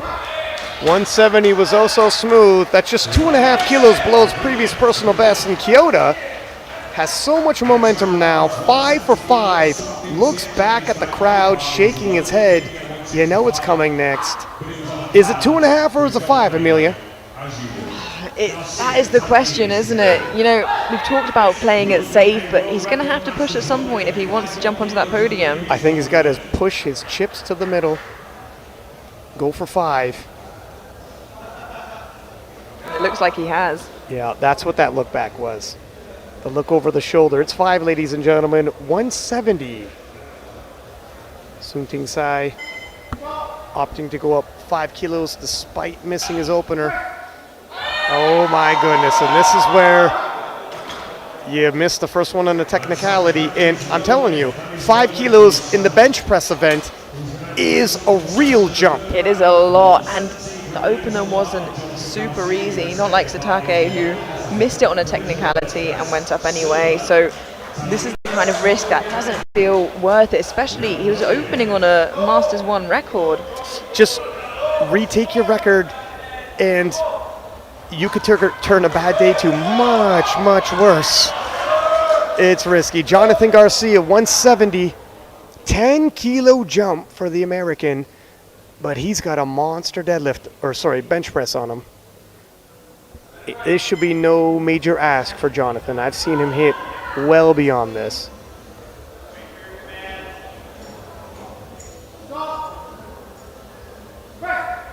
Like I said, the 160 was more energy conservation on Team USA's part. Get him on the board, let him conserve his energy,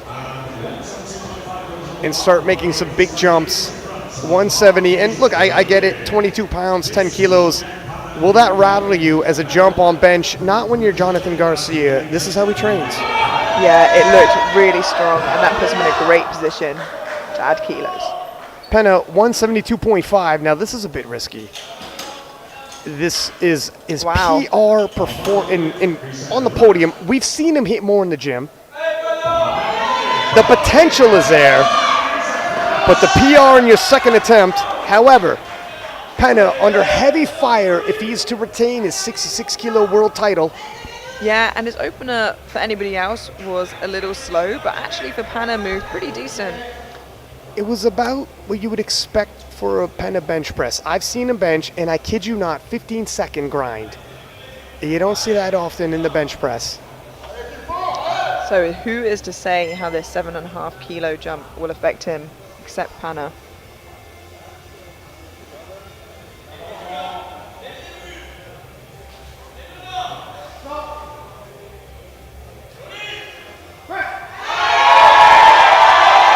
Oh, Lord, and there it is.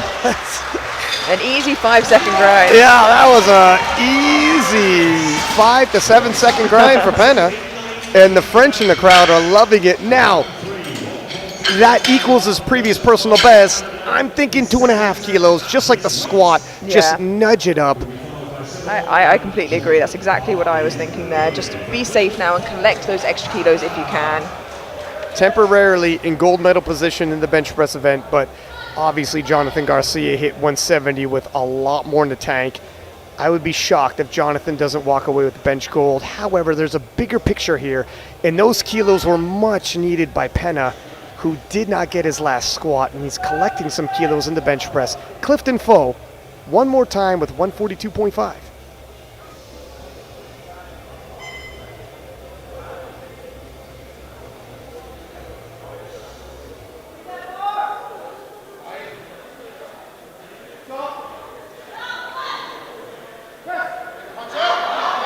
Oh, can he? Nope. There's a down up. Got his opener in though, and we know he exceeds all expectations of deadlift. Yeah, look, 1 for 3 in bench isn't what he wanted, but I'm sure if he finishes his day with that deadlift world record, he's not going to worry about the bench press. He won't even remember bench press. Nobody's going to ask you about the bench press when you come home with the world record. Kasim Sand, 155. And can anybody wipe the smile off Kasim Sand's face, or is he going to wear it right up to the gold medal position? It's all on the table at this point. This will equal his previous personal best, and it's been a while since we've seen Kasim Sand hit his personal best on the platform, but we are today, and he does it again. When you add Kasim Sand's best squat, bench, and deadlift, that is going to equal a monster total. It's dangerous, it really is, and he seemed pretty chuffed, and so he should be after that. And may I say, he looked somewhat surprised as well. Wow, when you've been waiting so long, not just him, but his fans, when it's finally transpiring, and here we are. Joe Jordan, 165. He's hit 170. He's capable. 5 kilo jump.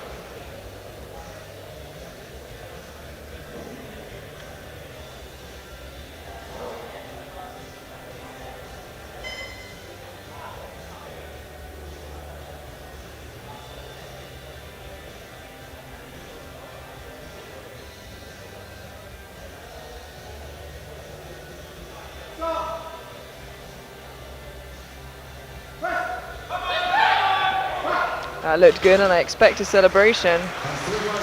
But no, he is cool, calm, and collected this time round, keeping me on my toes. He denies you. He denies you.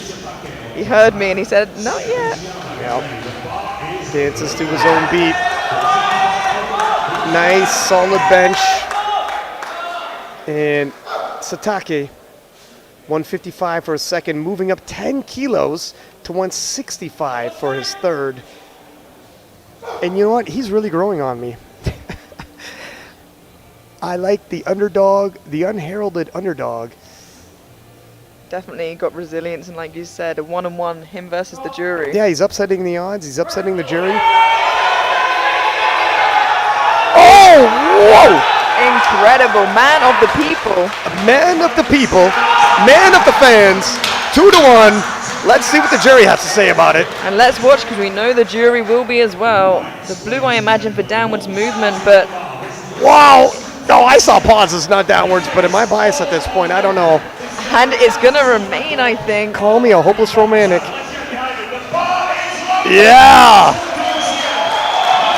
And 170 for Sing Ting Sai. And if the powerlifting gods can grant one wish, don't let this man bomb out. A master lifter swinging in the most stacked division amongst the open lifters.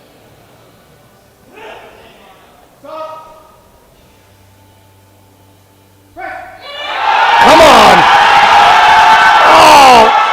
Oh, it is such a shame to see. And you know, for a veteran lifter like him, I'm not sure why without an opener he moved up. I could possibly understand if he was a podium threat, but he really wasn't, if we're being honest.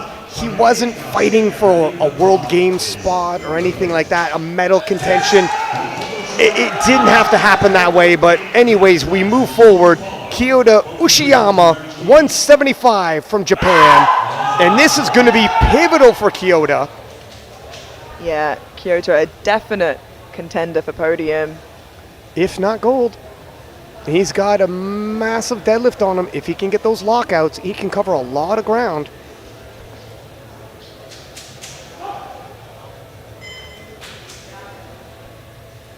Kyoto, Kasim Sand, Jonathan Garcia have all totaled 710 and up. You got to put Kyoto in that mix.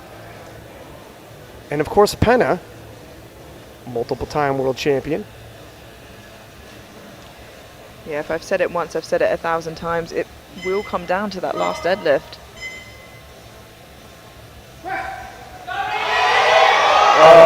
And Kyoto's hot right now. Cannot be denied. Kyoto picks up 5 extra kilos. He looked over his shoulder. We knew 5 kilos, and he takes it. That is so great to see. And it's amazing to see his enthusiasm as well. He loves the sport and he wants to do well. And so the people want him to do well as well. 5 more kilos, 6 for 6. And Penna looking for a PR bench press, 175. And I think that is the prudent choice. 172.5 was a grind, but not top-end grind for Penna. He might have another 2.5 kilos in him. Yeah, absolutely. And it's a big milestone as well, getting those 3 red plates on. The extra couple kilos may mean a lot come deadlifts.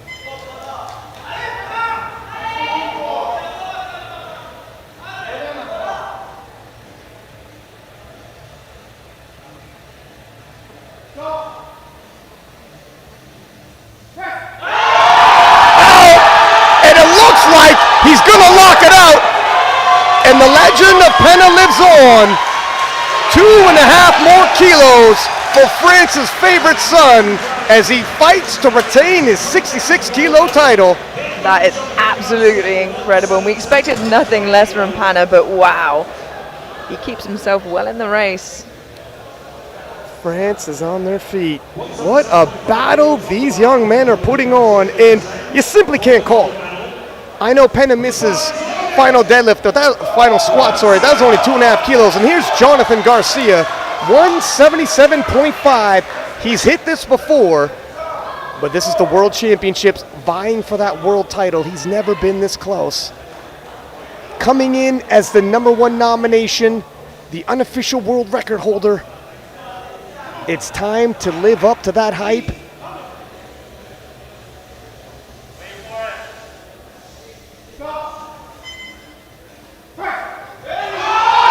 There it is. It looks good, and it is 3 white lights. 3 white lights.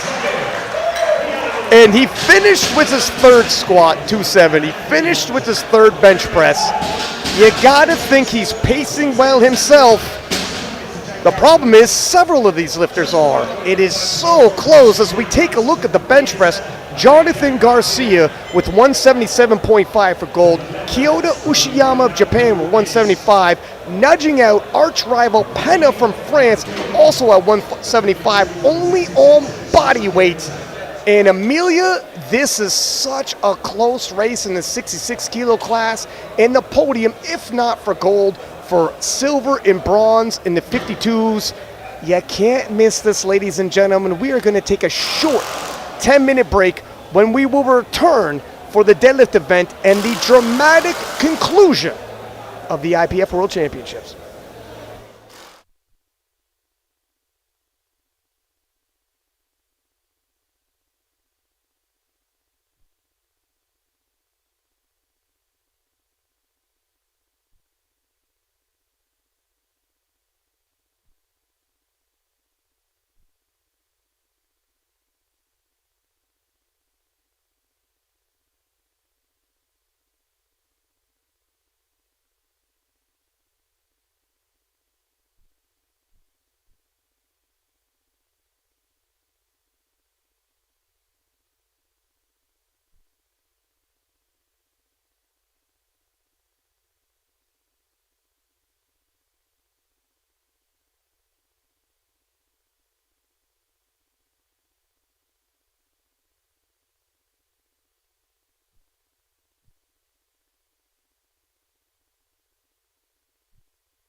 and welcome back to the IPF World Championships here live in Lithuania for the women's 52 kilo and men's 66 kilo class.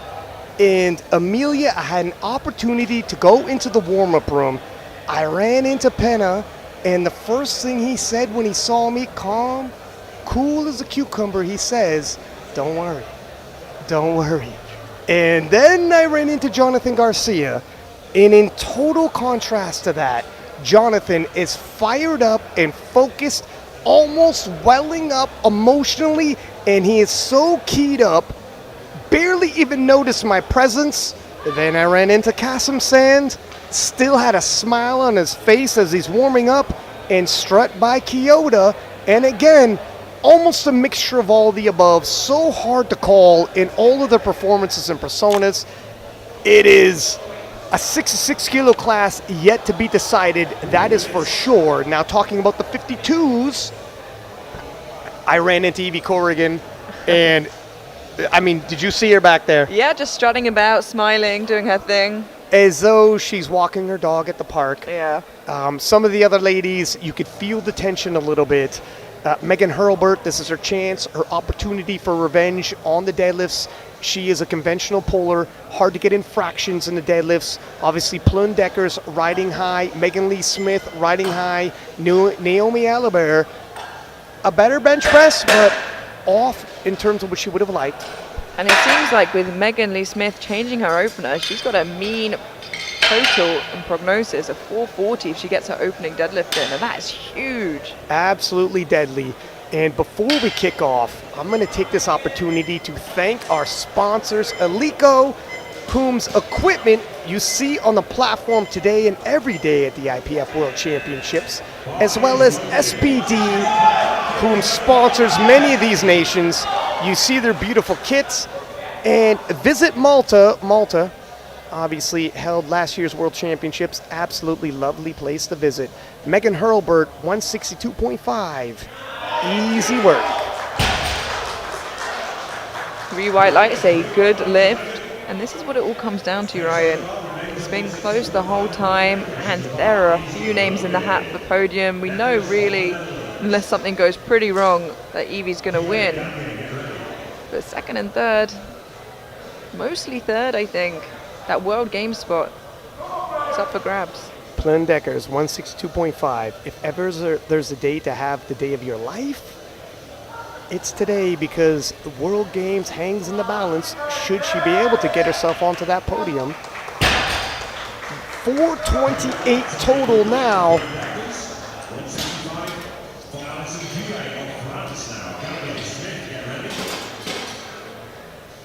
And Megan didn't have the day she wanted earlier, but right now projected to be in third place overall. What a consolation prize to still make it to the World Games in China 2025.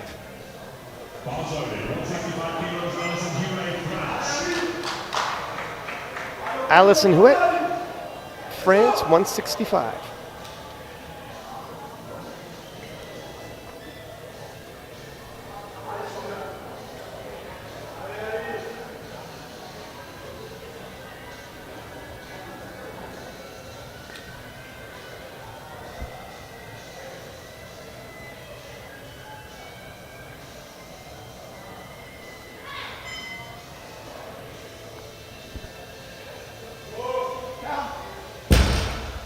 Good looking opener there for Alison, and a good lift, 3 white lights. And you just pointed out to me, once Plunn put in her second attempt in the projected, and it takes all your completed lifts and the next lift up, she's actually in bronze medal position. I mean, this is going to be very close. 435.5 and the projected to 432.5. As it stands right now, Plunn is at 428 and Megan is at 420. But Megan, the bigger puller, and Gagne, 165, gets her opening deadlift. That looked really comfortable for her. And it's worth noting as well, Megan's not going to get ahead of anyone on body weight. She weighed in the heaviest at 52 on the dot. That's right. And Plunn has Yeah. lot number advantage. I don't think they're going to put in the same weight. But As well as the chip. yeah, she's got a chip in play. Yeah, There's a couple things in Plun's favor, isn't there? It's going to be so tight. Can Megan cover enough ground in the deadlift event? She's taking a sizable 12.5 kilo jump. But first, Megan Lee Smith with 172.5. Megan trying to convince these ladies, you want to fight for the bronze medal. Don't bother pushing ahead for my silver. 172.5 looks relatively smooth, and that will cap off 440. Yeah, it makes a big difference, especially for Megan. You know, I had a word with her, and historically, sometimes, not the last few times, but she's had trouble with her deadlift opener. You know, nerves may get the better of her, but as soon as she gets her deadlift opener in, she is so much more comfortable, and that bodes super well for her that she got that so easily. Noemi Alibert, 180 kilos, and Noemi can pull. Makes easy work of 180. You can right a lot of wrongs with a big deadlift. The question is, can she put enough on the bar to pull back into podium position? We'll have to wait and see. There's not a lot in it.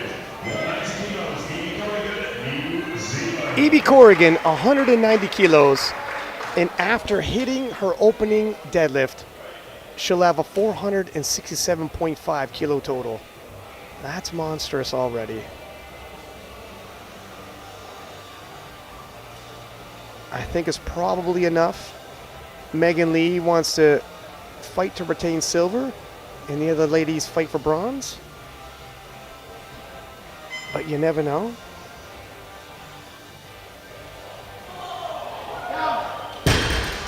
Wow. Moves 190 like butter. There's a reason she's world champion. I mean, there's also a reason why she was so calm backstage Yeah. when we seen her. Why wouldn't she be when you have a lead like this and things are just feeling so on point? Yeah, she's building a monstrous total. That put her 467.5 with her opener. I think Michael Jordan said it's easy to feel confident when you're in the lead and it's the fourth quarter. Farhana Farid of Singapore, 200 kilos even for her opening pull. Can you believe 200 kilos is an opening pull? It's absolutely crazy. And just 8.5 kilos below the world record deadlift. Oh, little bobble at the top though. Yeah, I'm not sure if the bar went down. Oh, a little bit of trouble there. Feel like it's worth retaking 200. Even though the weight was easy, you want to secure that total. What do you think, Ryan? 100%. No questions asked. Please, please retake 200 and then load up the world record on your third and final. It's not a huge jump to 209. Yeah, 9 kilos. Yeah, that's a totally reasonable ask for a jump. She's still she came here for that world record deadlift. The table is still set, and it's, you know, both herself and her coach did not seem overly fussed. And sometimes strong pullers get that. You know, that little speed wobble at the top is completely normal. Yeah. For sumo pullers, it's no reason to overly panic. Plyn Decker's 170, 7.5 kilo jump. This will take her from 428 to 435.5. Currently in the bronze medal position. Looks strong. 3 white lights, a good lift, and Megan Lee Smith's doing such a good job, like you said, of saying, don't worry about silver, that it looks like, at least at this point, I guess it may change when we see Megan's second deadlift, may not. They're all looking to out each other. Plyn, Noemi, Megan Herbert. Yeah, Noemi Alibert, currently in the bronze medal position. Should she, where are we at here?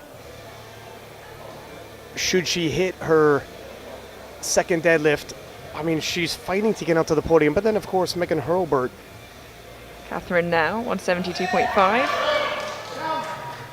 There's still a shakeup between the top 5 that can happen.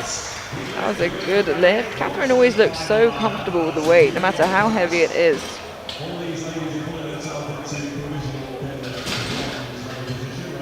At this point, you just can't call it. Yeah, it really, we're only in the second round of deadlifts. Some of them are already gone. Some of them are still yet to go. It's a little early to start putting medals around necks. 175 for Allison Hewitt. Had a shaky squat event. Right back on point with that bench press event. Opened up 165 nice and smooth. You can grab another 10 kilos here. And she's got a big pull.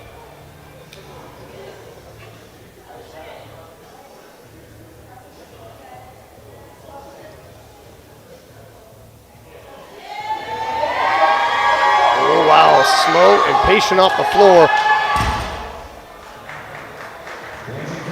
And it looks a bit like a strength issue there. 10 kilos is a big jump, but, you know, not crazy for a deadlift. Let's have a look at that again in the replay. See if it was anything but strength. Oh, that left leg locked out well before the right, and then once the right locked out, it's just a stitch early. Megan Hurlbert, 175.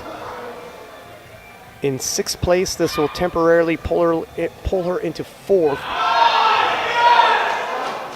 Tiny bit sticky a lockout, but it moved quickly. 3 whites, jury can't intervene. Matt Gary not even bothered looking towards the jury at this point.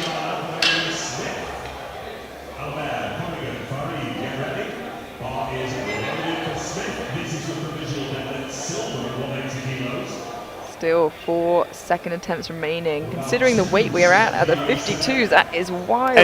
It is crazy. Megan Lee Smith, 180 kilos, and looking more and more secure in that silver medal position, isn't she? Yeah, this would put her at 447.5. Really strong looking total. Healthy after her second attempt. Let's see how this moves.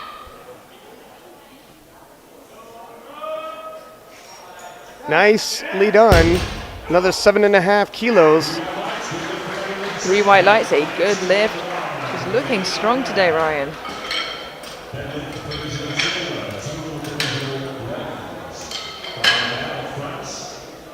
More and more seems like she's trying to push any shot of anybody else getting silver away. And when World Games is on the line, they may just want to play it safe and look for that bronze. What do you think? It's really starting to look like the sensible choice. It will come down to the last deadlift, though. It's too close to tell. There's so much at risk, though, to go for that silver at this point. 190 for Noemi Alibert. And Noemi is really having a late charge here in the deadlift event. Took that 10-kilo jump with ease, and it looks like she might have another 10 kilos in her. Now, what it looks like to me, looking at the scoreboard, is Megan or Team USA have put in potentially a placeholder at 192.5. And they're going to make Megan Lee Smith pull first. And if she misses, I imagine they'll load what they need to try and pull into silver. But we'll have to see when we get there. Evie Corrigan now. 200 kilos even. Evie actually neck and neck with Farhana in terms of attempt selection. Farhana's obviously open with 200, retaking it for her second. Let's see where this deadlift battle ends.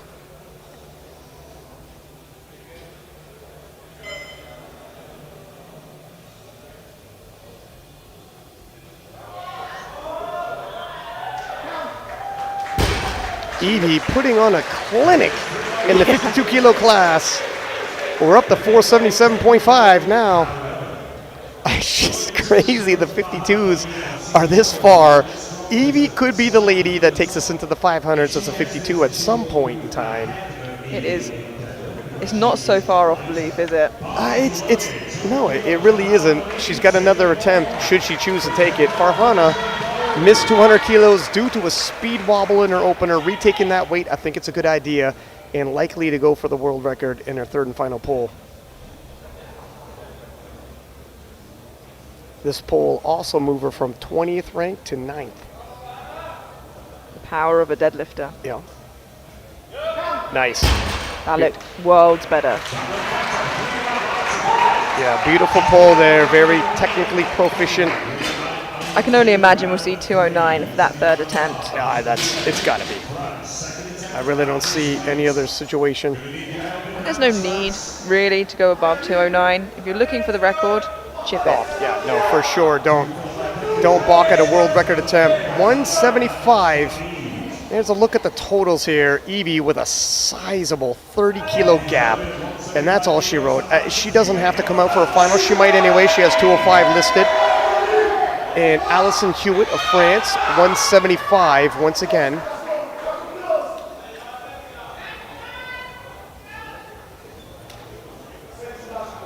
Looks like there are a couple placeholders in here, USA and France. Yeah, and is Noemi Halliburton actually going to threaten Megan Lee Smith? I mean, she's got so much gumption. She's a lion, Noemi. But she will risk bronze. Allison locking that out. Strong end to the day for Allison there, 175. So Plune is going to go first. If Plune, let's just take another shot at this. Allison's final pull shows a lot of heart and gumption to get it. And Plune loading up 177.5. This will bring her total up to 443, which is monstrous, and put her in the bronze medal position, if temporarily, with Noemi Halliburton still to go. Now, does Noemi defend bronze? Probably depends on what happens here, or go after silver. This is where Plune can put some pressure. Oh, and looks like she's gonna do it. Noemi, it's your move. Plune having the day of her life, monster total. Absolutely incredible. Like you said, moves into third, and it's going to be interesting to see what Megan and Megan Noemi Hurlburt, Megan Hurlburt, Megan Lee Smith, Noemi, because Megan Hurlburt has 192.5 for a 450 total.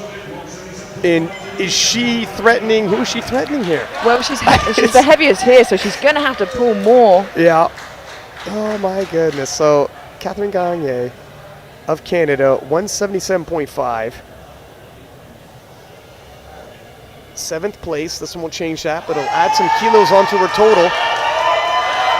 A strong final pull. Yeah, good way to end the day, leaving it all on the platform. Now, what it seems like is Megan Hurlburt and USA said, we want to pull last, and Noemi and Team France said, I think we'll see, actually, and put 205 on as a placeholder. You know, I don't think you want to mess with Halliburton when it comes to that final deadlift. I think she means business. She means business. 185 for Megan Lee Smith. Megan can take her total to 447.5 to 452.5, and she hopes deter the other lifters and make them want to fight for bronze and leave her alone in the silver medal position. But some of these young ladies are tenacious. If she gets this will make it very hard for the other lifters to snatch silver from her. Not impossible, but very hard. What kind of risks do you want to take? And for Hannah, by the way. Oh, and she does it. 185. 452.5. And let's pay attention to, Megan Hurlburt and the Americans dropping their placeholder to 187.5. Much more sensible. Yeah, they are gunning for bronze, it seems. And it seems like France has also dropped. They're not shooting for silver. That is Megan Lee Smith. It's a 1-2 from New Zealand. The fight is for bronze. Yeah, and honestly, I think this is the more realistic option for both of these ladies. They were just waiting to see what Megan Lee Smith did. But Megan Hurlburt can pull herself onto the podium and possibly a ticket to the World Games.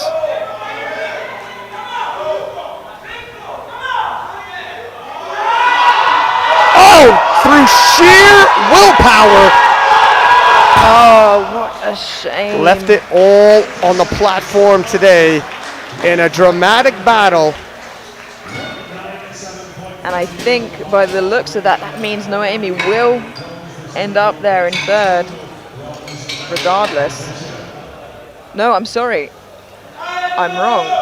Yeah, she's going to... Plune is currently in third. She's going to pull herself into the bronze medal position onto the podium, and she might be going to World Games, knocking Plune off the podium and taking her ticket away.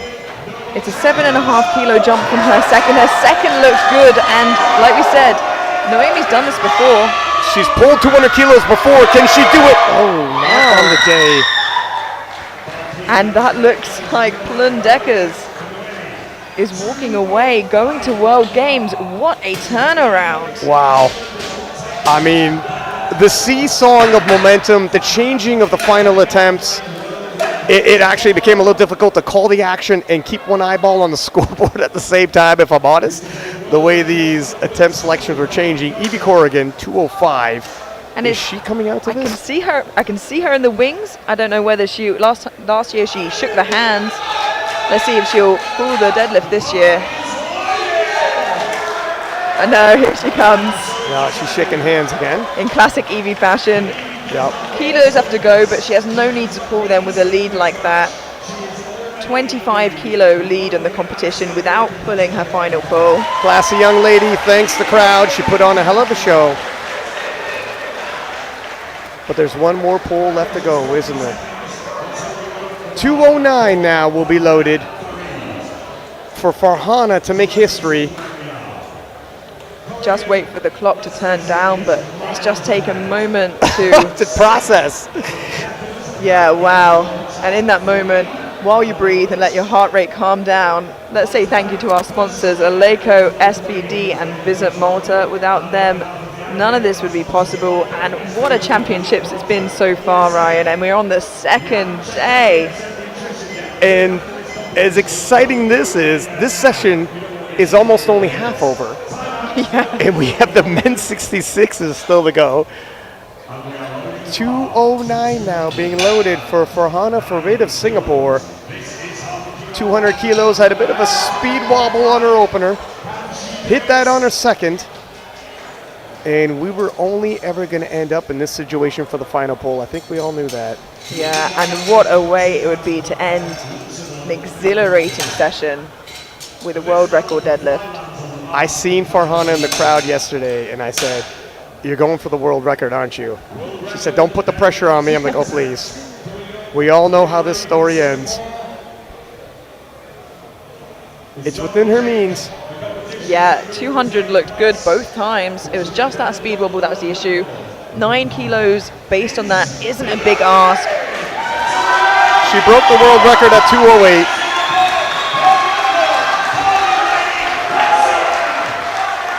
Here we are.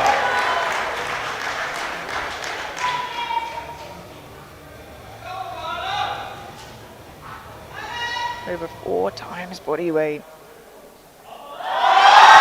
And there it is. The show-ending pull and history is made. 3 white lights. Absolutely insane. I don't recommend it, but it could have been our opener. Yeah, well, that's how it looks when you're that proficient with your sumo pulls. Well, how did the 52s live up? Now, we're heading into openers. We will go over the 52s quickly, so we need to calm ourselves down. Yeah, so Evie Corrigan, your defending world champion and still world champion, Megan Lee Smith in the silver medal position, and Plundeckers of the Netherlands with 443 back on the podium, and all 3 of those ladies going to the World Games. Noemi Alibert and Megan Hurlbert rounding out your top 5. And we know Evie was a strong contender, and it would be unlikely anyone would knock her off, but it's worth mentioning the 2 other podium finishes. Megan Lee Smith has made incredible progress, ending up in silver. Plundeckers ending up in bronze. Can you believe that? Yeah, it's shocking. Plun, the progress on Plun is wow. You know, last time we seen her, she's put about 20 kilos onto her total, and she's rounding out. We always knew she had a massive squat, but all of her other lifts now catching up. It adds up. It adds up. It adds up quickly, and the subtotal king, Jonathan Garcia, will kick us off with 252.5. Jonathan needs to hold off the fast charge of the rest of the pack. Yeah, it looks like he's upped his opener. He wants to get a lead early on. It is so tight here in the 66s. On subtotal, he's got 25 kilo advantage. He's going to lose a little bit of ground in deadlift. Is he going to lose it all? Wow. Yet to be seen. Because his pull has come a long way himself.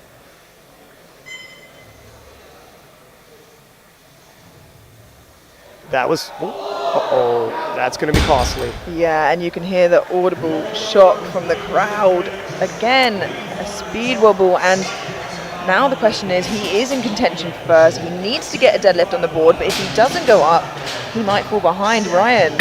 Yeah, I mean, if he retakes this weight, the jump he would have to make on his third, and by the way, he's going to finish his day well before all the other big pullers that are threatening him.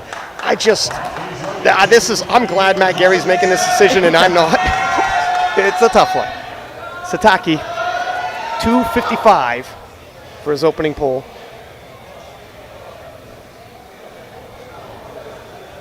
Let's hope for no more brawls with the jury in deadlift. He pulls sumo.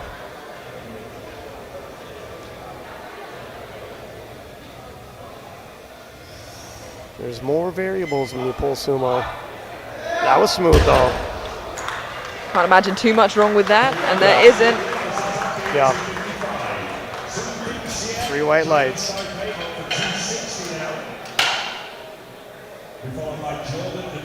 Take a look at that. The hips come forward. Easy, smooth pull right to the lockout, no question. Yeah, it's so efficient. Sunting Sai, 260. He won't register a total, but he can deadlift.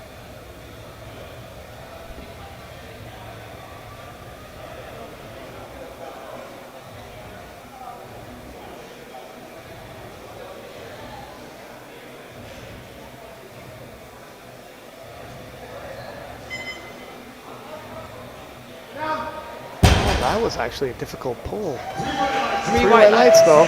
Yeah, I was a little bit worried that his knee wasn't locked out, so I'm glad to see it was. I'm sure I'll be able to see it better from this angle.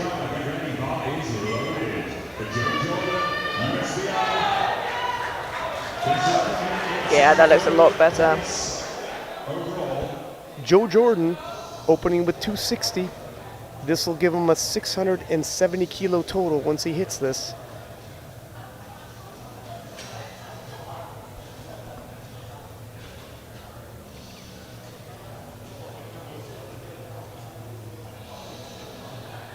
Holy smokes, that was easy. Expect a big jump there.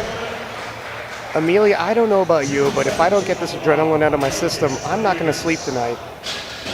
Well, Ryan, I don't think you're going to sleep tonight. I don't think it's going to get less exciting. Just give it to me straight. Just give it to me straight, Amelia. Penna, 270 kilos. Now coming into this meet, during prep, we've seen him hit 300 kilos. Whether or not he hit that after already squatting and bench pressing, unlikely. Not to the degree he has today, but Penna has a way of pulling out miracles. There's a reason why, despite not being the top nomination, he's a 2-time world champion. Yeah, he wasn't the top nominated last year, and he walked away with the crown. He wasn't even nominated to be on the podium. You just can't count this man out. Willpower can go a long way.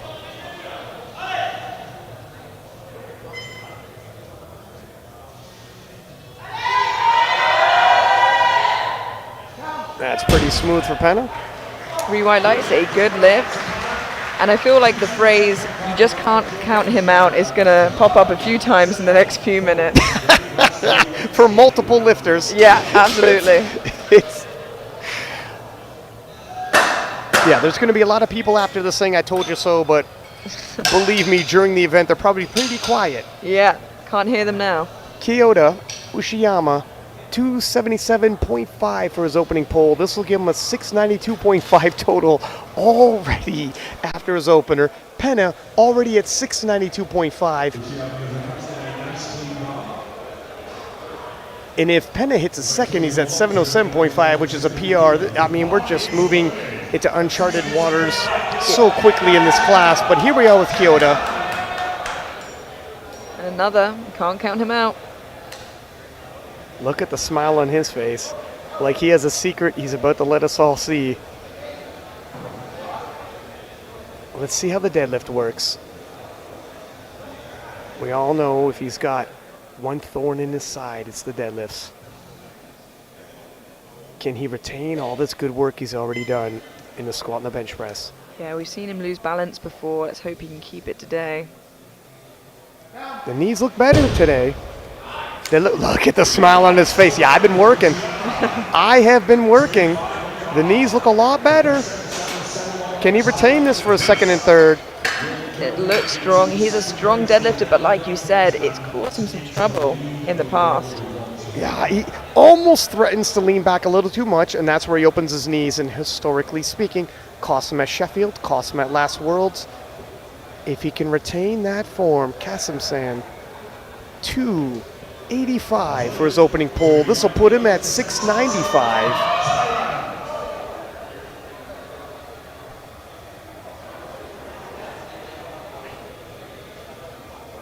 With a big deadlift on him, he is a big threat for overall.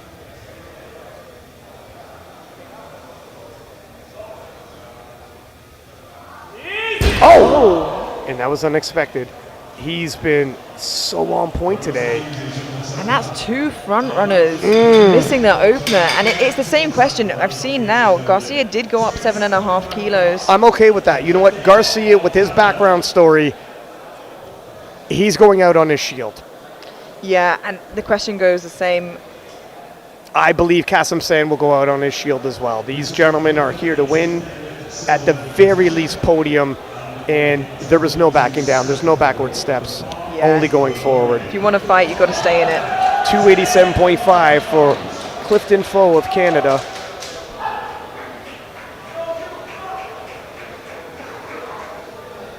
The world record is 307.5.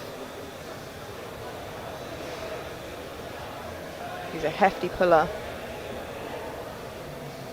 Yeah, that's to say the least.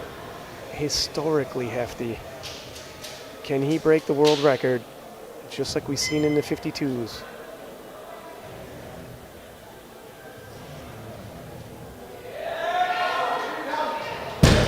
Cheeky smile at the top there from Clifton. Cheeky smile at the top. And if I have a moment, let me say, Jonathan Garcia, earlier this year, his son was born prematurely and bedside in the Children's Hospital, not sure if his son would make it, promised his son he would win the world title for him, looked at the calendar for the IPF Worlds a couple months later, and the World Championship will be contested on his son's first birthday and also on their first Father's Day.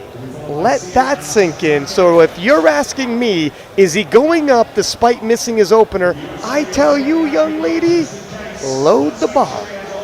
It's an amazing story, and everyone wants to see him do well.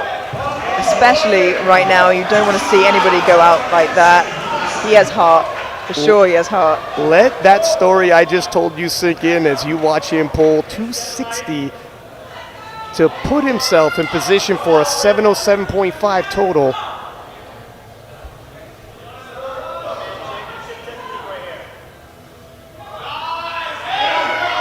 Destiny awaits, does it, Jonathan? And there it is, 3 white lights. The risk paid off, and I believe he is the lightest out of the contenders. Or definitely one of them. Yeah, if you're a hopeless romantic or believe it's written in the stars, you like Jonathan Garcia, but a lot of these young men have stories to tell. Yeah, he is the only person lighter than him at the top is the Thai lifter, and like we said, he missed his opener and he's not gone up. So it would be interesting. Yeah, it's an interesting decision to not go up. Sung Ting Tsai, 270, 10 kilo jump.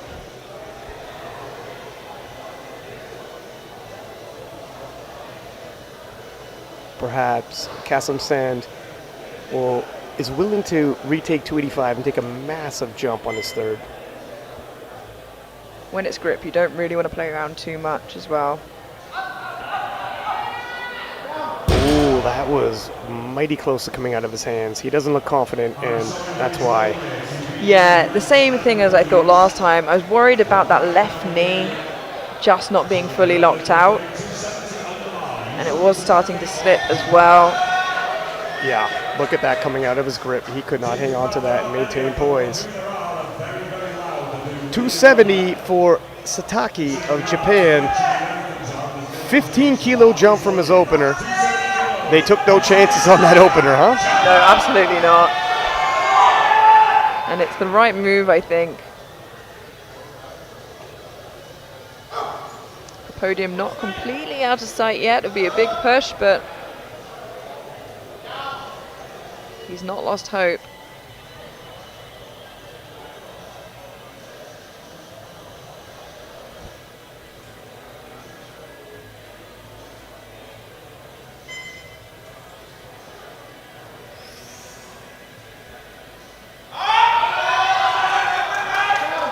Oh, wow, that was a lovely second attempt. He's putting on a show here. Yeah, and he looks like he could make another sizable jump there into his third.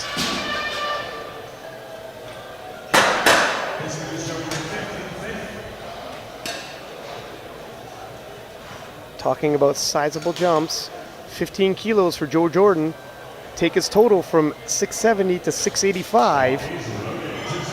If he takes another 15 kilo jump after that, might land on 700, but let's see how 275 moves. He has pulled 287.5 before. Stands to reason he might have 290 in him. Not sure what 700 will net him on the day, but it's going to be high. It's going to be up there. Yeah, I was going to say, to think 700 might not even get you on the podium today. It's if people start missing, and they usually do in their third attempts, and he's got a lot more left in him, that's got to be said. You know what? He's a silent killer, isn't he?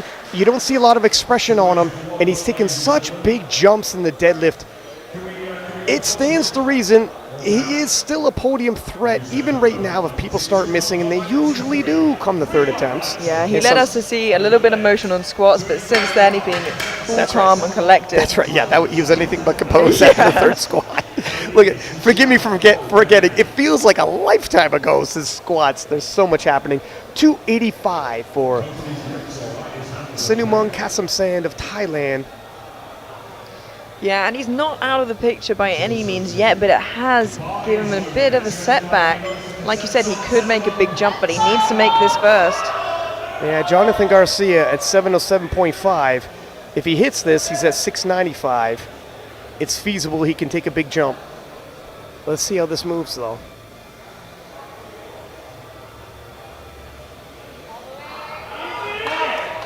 Yeah, held on to it this time.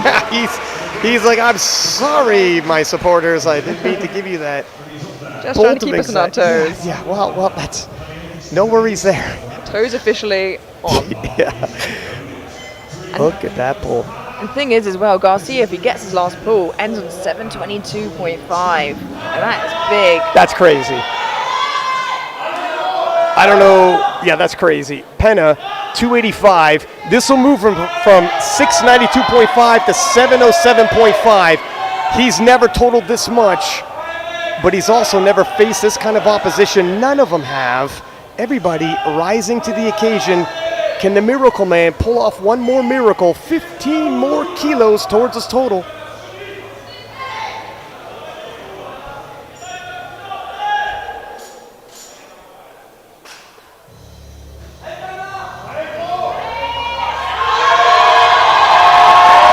It slows at the knees, but Penna refusing to give at the lockout. 3 white lights. And this is the best we've ever seen, Penna. You know what, Ryan? I've seen harder pulls from him. I really have. It's got to be said, he's got more in the tank. And if Penna's going to lose his title, it is on his shield. We would expect no less. Absolutely. It's going to come down to it. And the thing is, now we start seeing the second attempts conclude. It's where the teams start to decide, do we push or do we just try and get that World Games spot? Yeah, I mean, we've seen 300 kilos from Penna in the gym, 285 move, but we've seen him grind a lot harder. Whoa, Penna in France put 295 as his third pull. Now, don't count out Kyoto because this pull would put him on 705 after his second attempt. 290, he's pulled 300 kilos. It's a sizable jump. Can he keep his knees locked and lock this out? This will put him at 705 for a total. And he's deep in that hunt.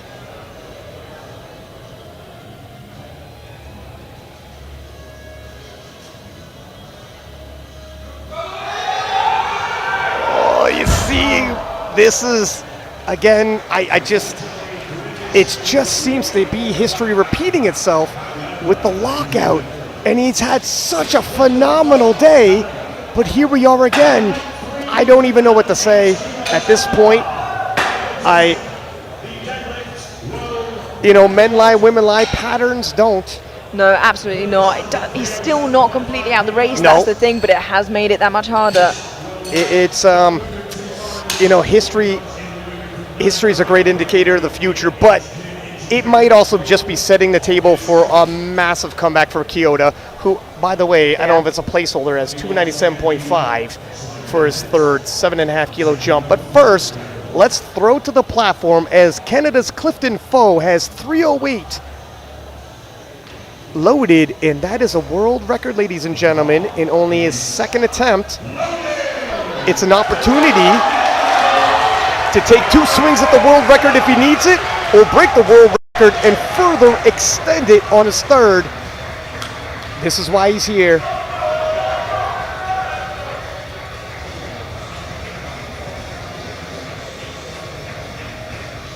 The pride of the Great White North.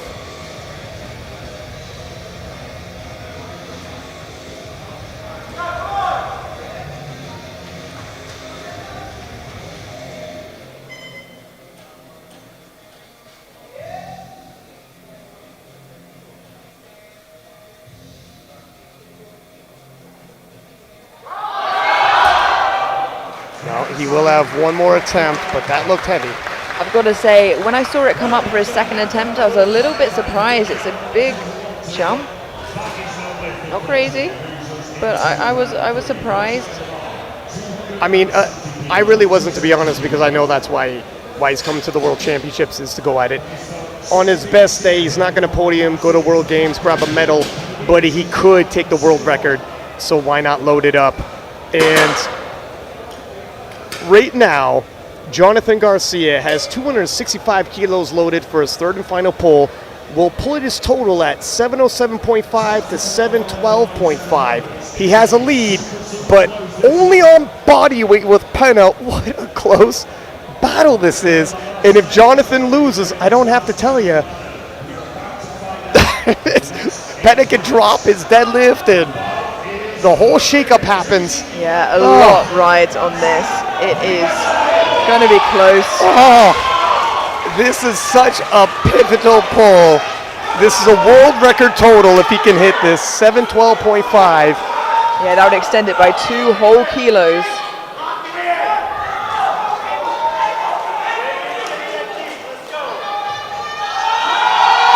Oh, can he hang on? He's still in the lead. He's still in the lead on body weight. All is not lost. And now all he can do is wait. I expect to potentially see a drop from France, but not yet. Yeah, it would be, unless Team France suspects, Kasim Sand is going to try to pull 297.5. Kasim Sand weighs less than Penna, but and Kyoto they should as well. drop it. They should drop it. Oh, well, Kyoto, 295 for a 710 total, also weighs less than Penna.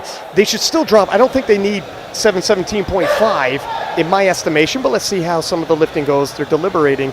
Yeah, they have a little bit of time yet. Sing Ting Sai, 270, as we keep one eye on the platform, one eye on the scoreboard. I suspect Team France will drop that for Penna, but to what? It's kind of a guessing game because he's not going to pull last. Well, you wouldn't think anyways. Oh, that left knee's pesky, and he can't lock it out. He knows it. We got 3 white lights. It's a good lift. Oh, okay. Well, if they're that charitable for Penna, load it up.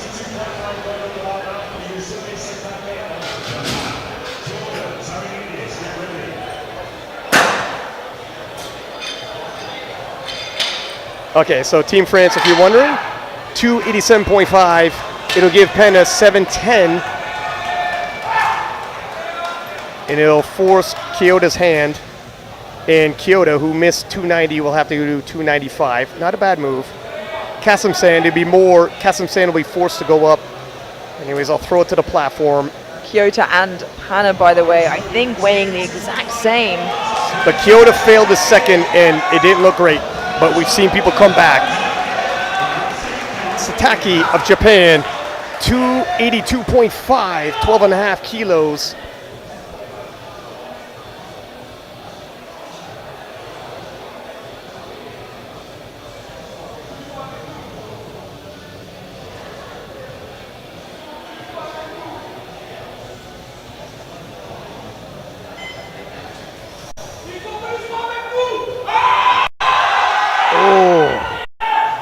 The end of the line for this fierce battler, and what a show he put on against all odds. Yeah, he was a pivotal character in this storyline. And I think we're going to see a lot of people pushing onto podium with their last pulls now, or at least trying to. This has been such a crazy day. 297.5 for Joe Jordan. I see Penna. There he is, Joe Jordan, as we pan out. 287.5. It'll get him 697.5. Move him temporarily into bronze medal position. But there's a lot of lifting left to go. Still, if he hits and others miss, and we see a lot of misses on third attempts when people push. Absolutely. It's not a bad position to be in for Joe Jordan.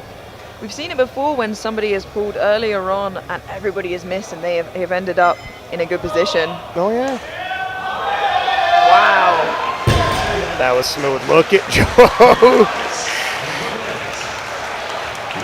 And it looked like he had kilos left to go. Obviously looking for the safe option to get onto the podium, but will he be annoyed if it comes down to a couple kilos and it seemed like it was in the tank? Yeah, it's one of those 20/20 hindsight situations. Let's see. 287.5 for Penna. That will give him a 710 kilo total. He's hit 290 before. Penna has done this. It's deafening. I don't even know if you guys can hear me right now. He's hit 290 before in competition. It's within his means. 285 was a grind, but we've seen him grind harder. And Penna, he finds that extra gear. Look at Leah Babwa. Looks like she's in tears. There's Anissa, his wife.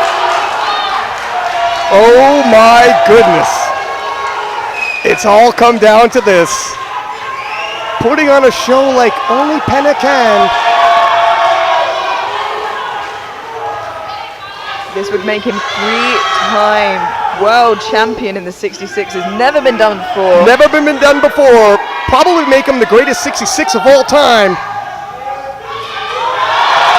Oh! At the knees, and he won't stop pulling right to the lockout. Oh! And that is heartbreaking.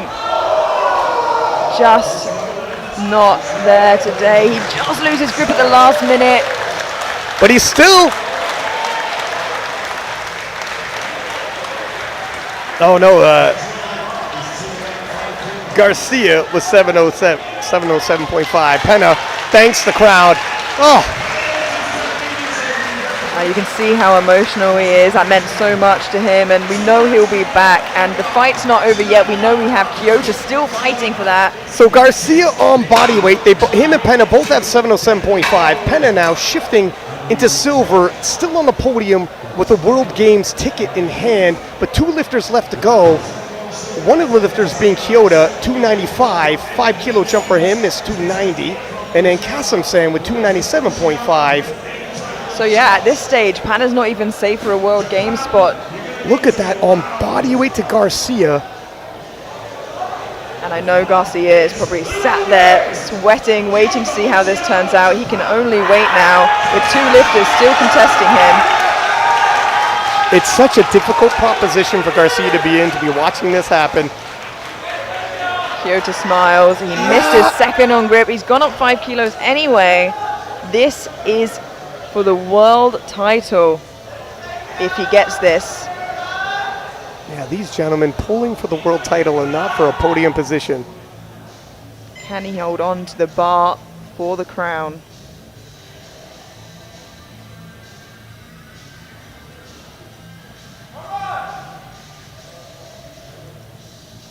And it's moving. Oh, it's at the lockout again, though.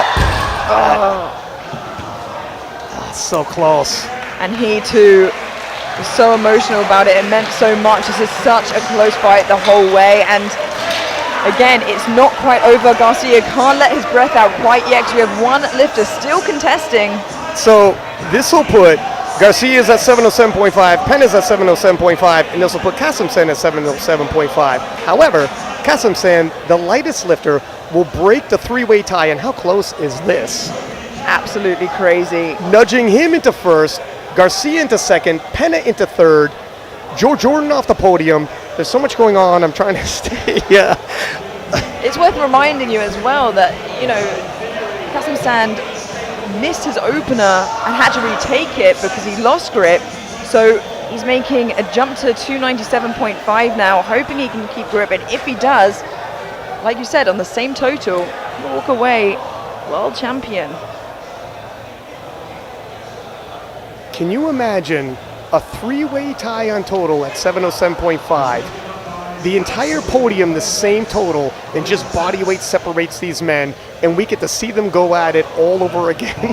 It'll be crazy. They'll rethink their cut, I think. And here he comes, ready to fight for the crown. Every single poll is for the World Championship. Every time a lifter comes out, it's been for a title. The crowd are on their feet. Can he move into pole position? Oh! Kasim Sen reasserts himself as the number 166 in the world. Whoa! What a finish! 707.5 is the big number today by all three of the top lifters. What a fantastic World Championship. I don't think I've ever seen such a sensational battle in the 66s. We're not done yet. We have an attempt at a world record, but just put in perspective, top three lifters, same total, different body weights, different medals. They're so close. I mean, literally dead ties. Only body weight separates them. And when I say there was a celebration when he got that deadlift, I think all bar the American and the French were on their feet. And you can know why. Oh, wow. Well, there it is. The top three all going to World Games. And Clifton Foe, 308 for the world record once again. Let's end on a high like we did in the session before. Another attempt at a deadlift record. What a way to end the day.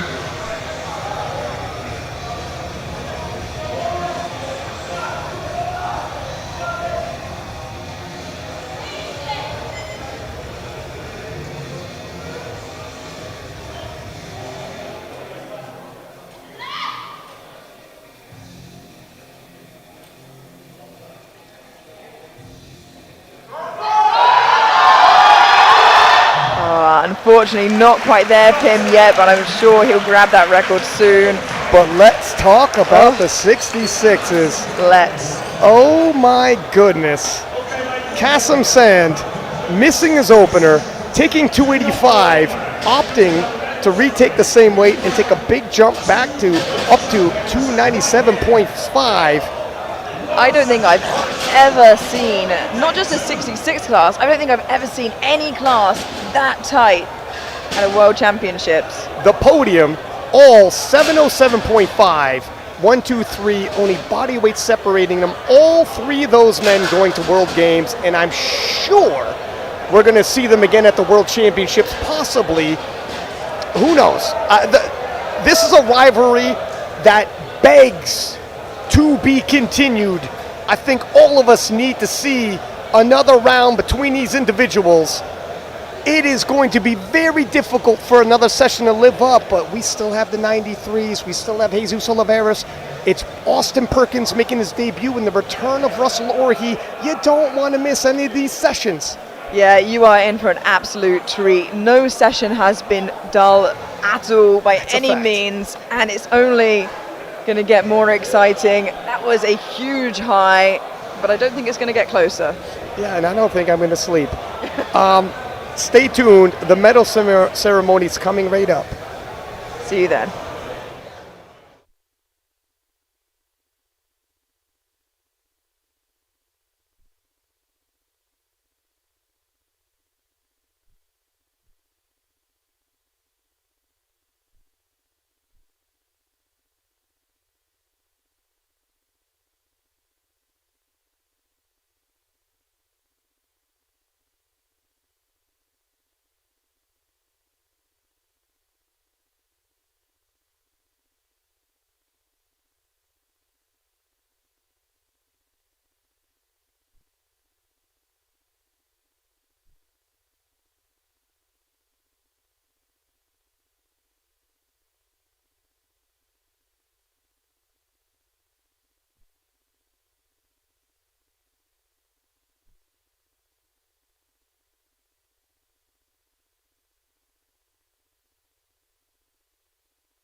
1, 2, 1, 2.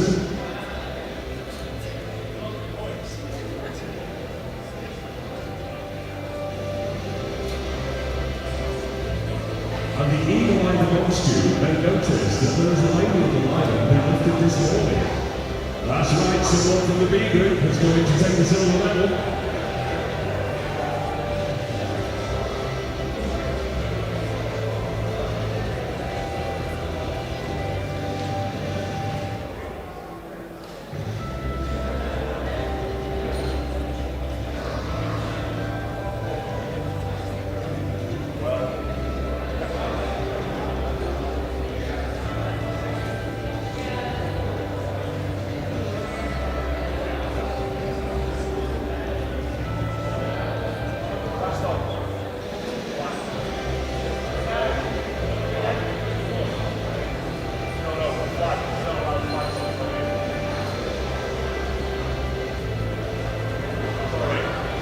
Sorry, nobody's allowed on it, we're not picking on you. Okay, ladies and gentlemen, it is time to present the individual medals for squats first of all.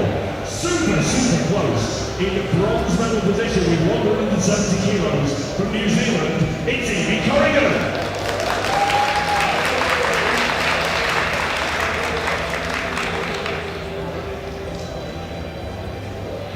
A little bit of a deja vu moment here because taking the silver medal with 170 kilos from New Zealand, it's Megan Lee Smith.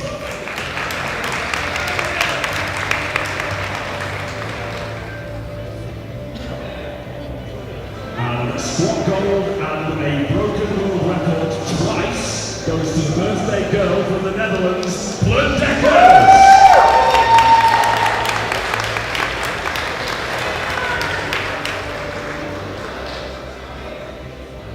Well done, ladies, great job.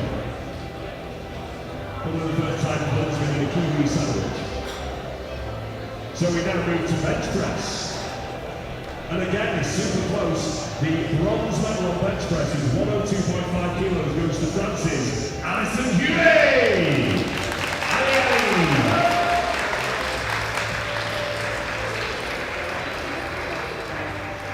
And bench press silver, also with 102.5 kilos on body weight, goes to Puerto Rico's Frank Meriduno.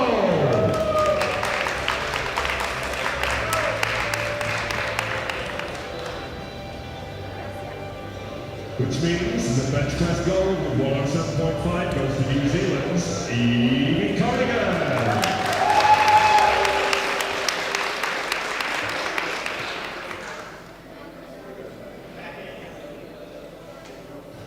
Well done, ladies. Great job.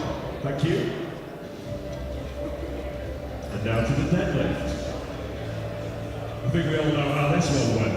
Bronze medal position with 190 kilos. It's France's Noemi Alabert.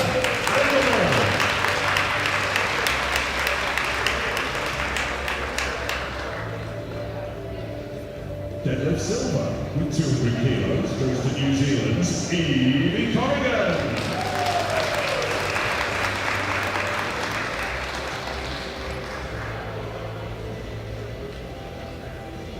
Deadlift gold and a new world record with 209.0 kilos goes to Singapore's Farhana Fali.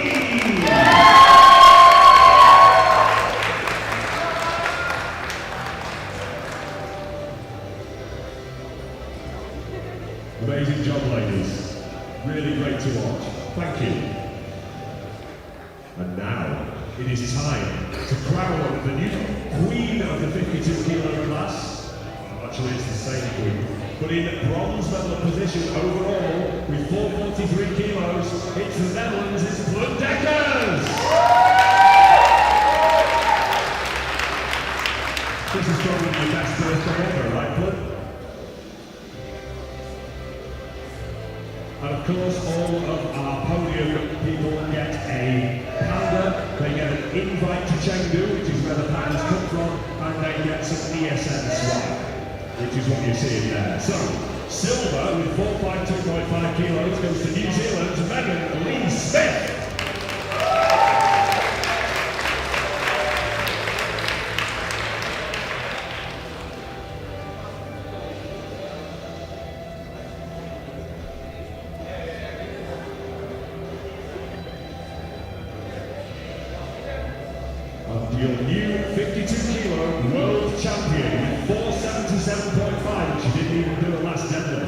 It's New Zealand's Evie Corrigan!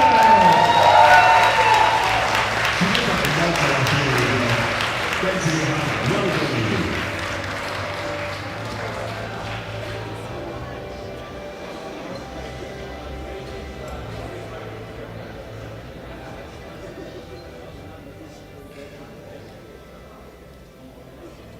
So, ladies and gentlemen, please be upstanding for the national anthem of New Zealand.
Well done, ladies. Absolutely amazing. Great competition.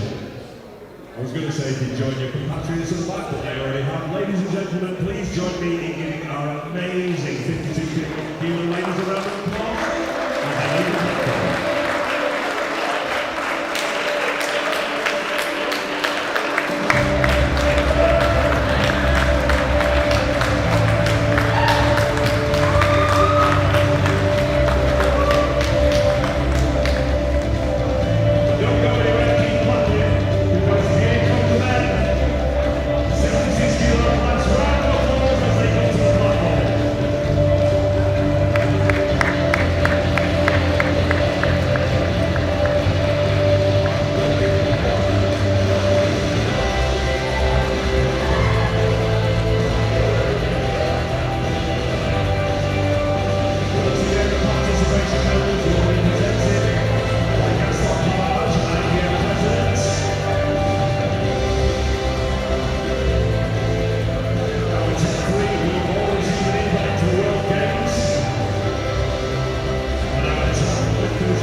Okay, well done, gentlemen.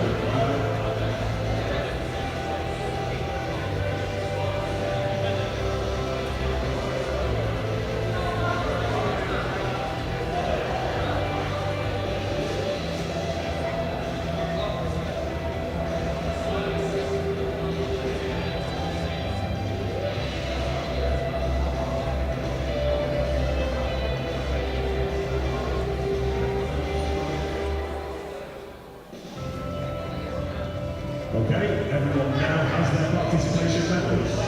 So it is time to go first for the individual lifts. Squat first, of course, in bronze medal position with around 250 kilos from Japan. It is Yusuke Sadaki.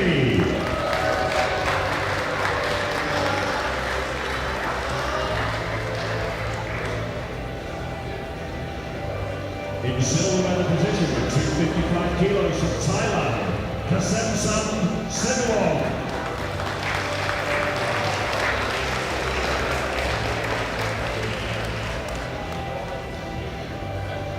which means squat gold with 270 kilos goes to the USA's Jonathan Garcia.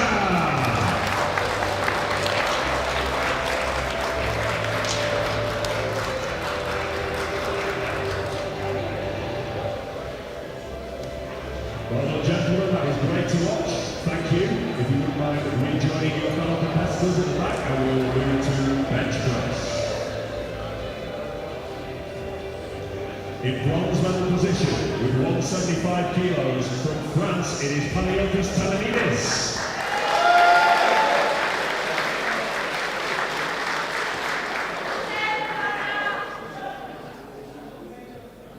In silver medal position, also with 175 kilos, not even on body weight, but on first past the post, that's how close it was, Kyota Oshiyama, Japan.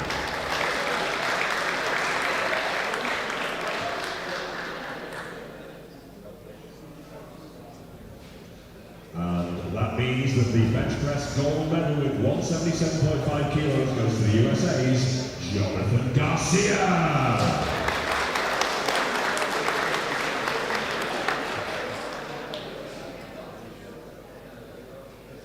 Well done, gentlemen. Great job. Absolutely fantastic to watch. And now we go to deadlift. In bronze medal position, we had a couple of cracks at that world record, but it wasn't the day for it. With 287.5 kilos, it's Canada's Clifton Fold.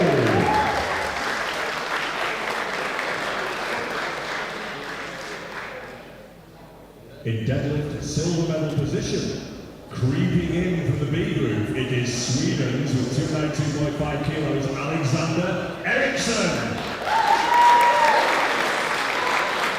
Always keep an eye on Eriksson, ladies and gentlemen. That can surprise you. Which means the deadlift gold with 297.5 kilos goes to Thailand's Kasen Senbon.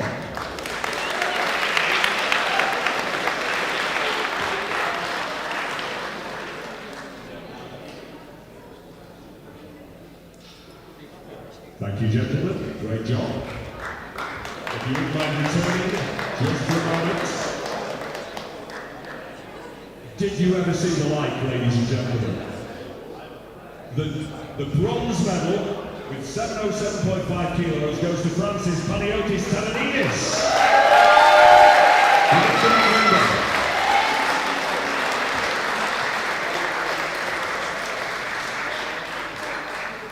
Deadlift silver with 707.5 kilos goes to the USA's Jonathan Garcia.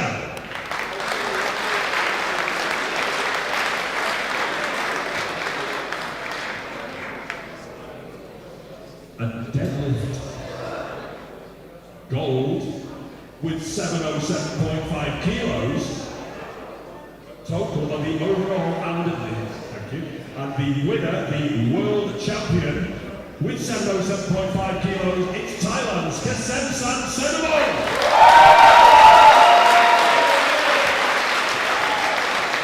We had that a couple of years ago, 3 lifters with the same total, but man, that was super close. That might be the best session I've ever seen. Everyone receives their ESN shaker. They also get a goodie bag, but they'll pick that up afterwards. They get their panda and they get their invitation to the World Games in Chengdu, China, which is where the giant pandas come from.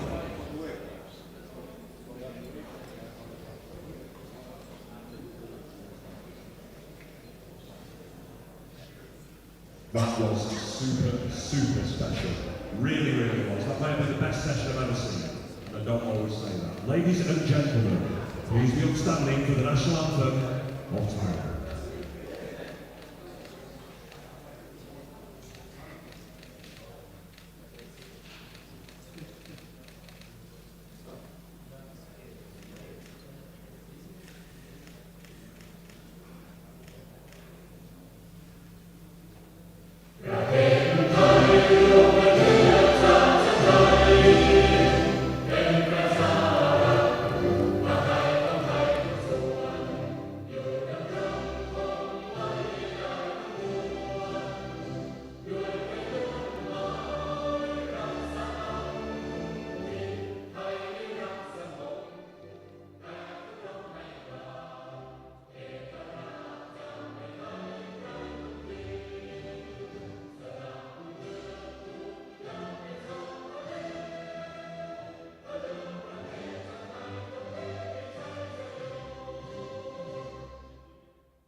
As these gentlemen rejoin their fellow competitors at the back of the platform for one of the most epic sessions ever, please give them a round of applause as they leave the platform.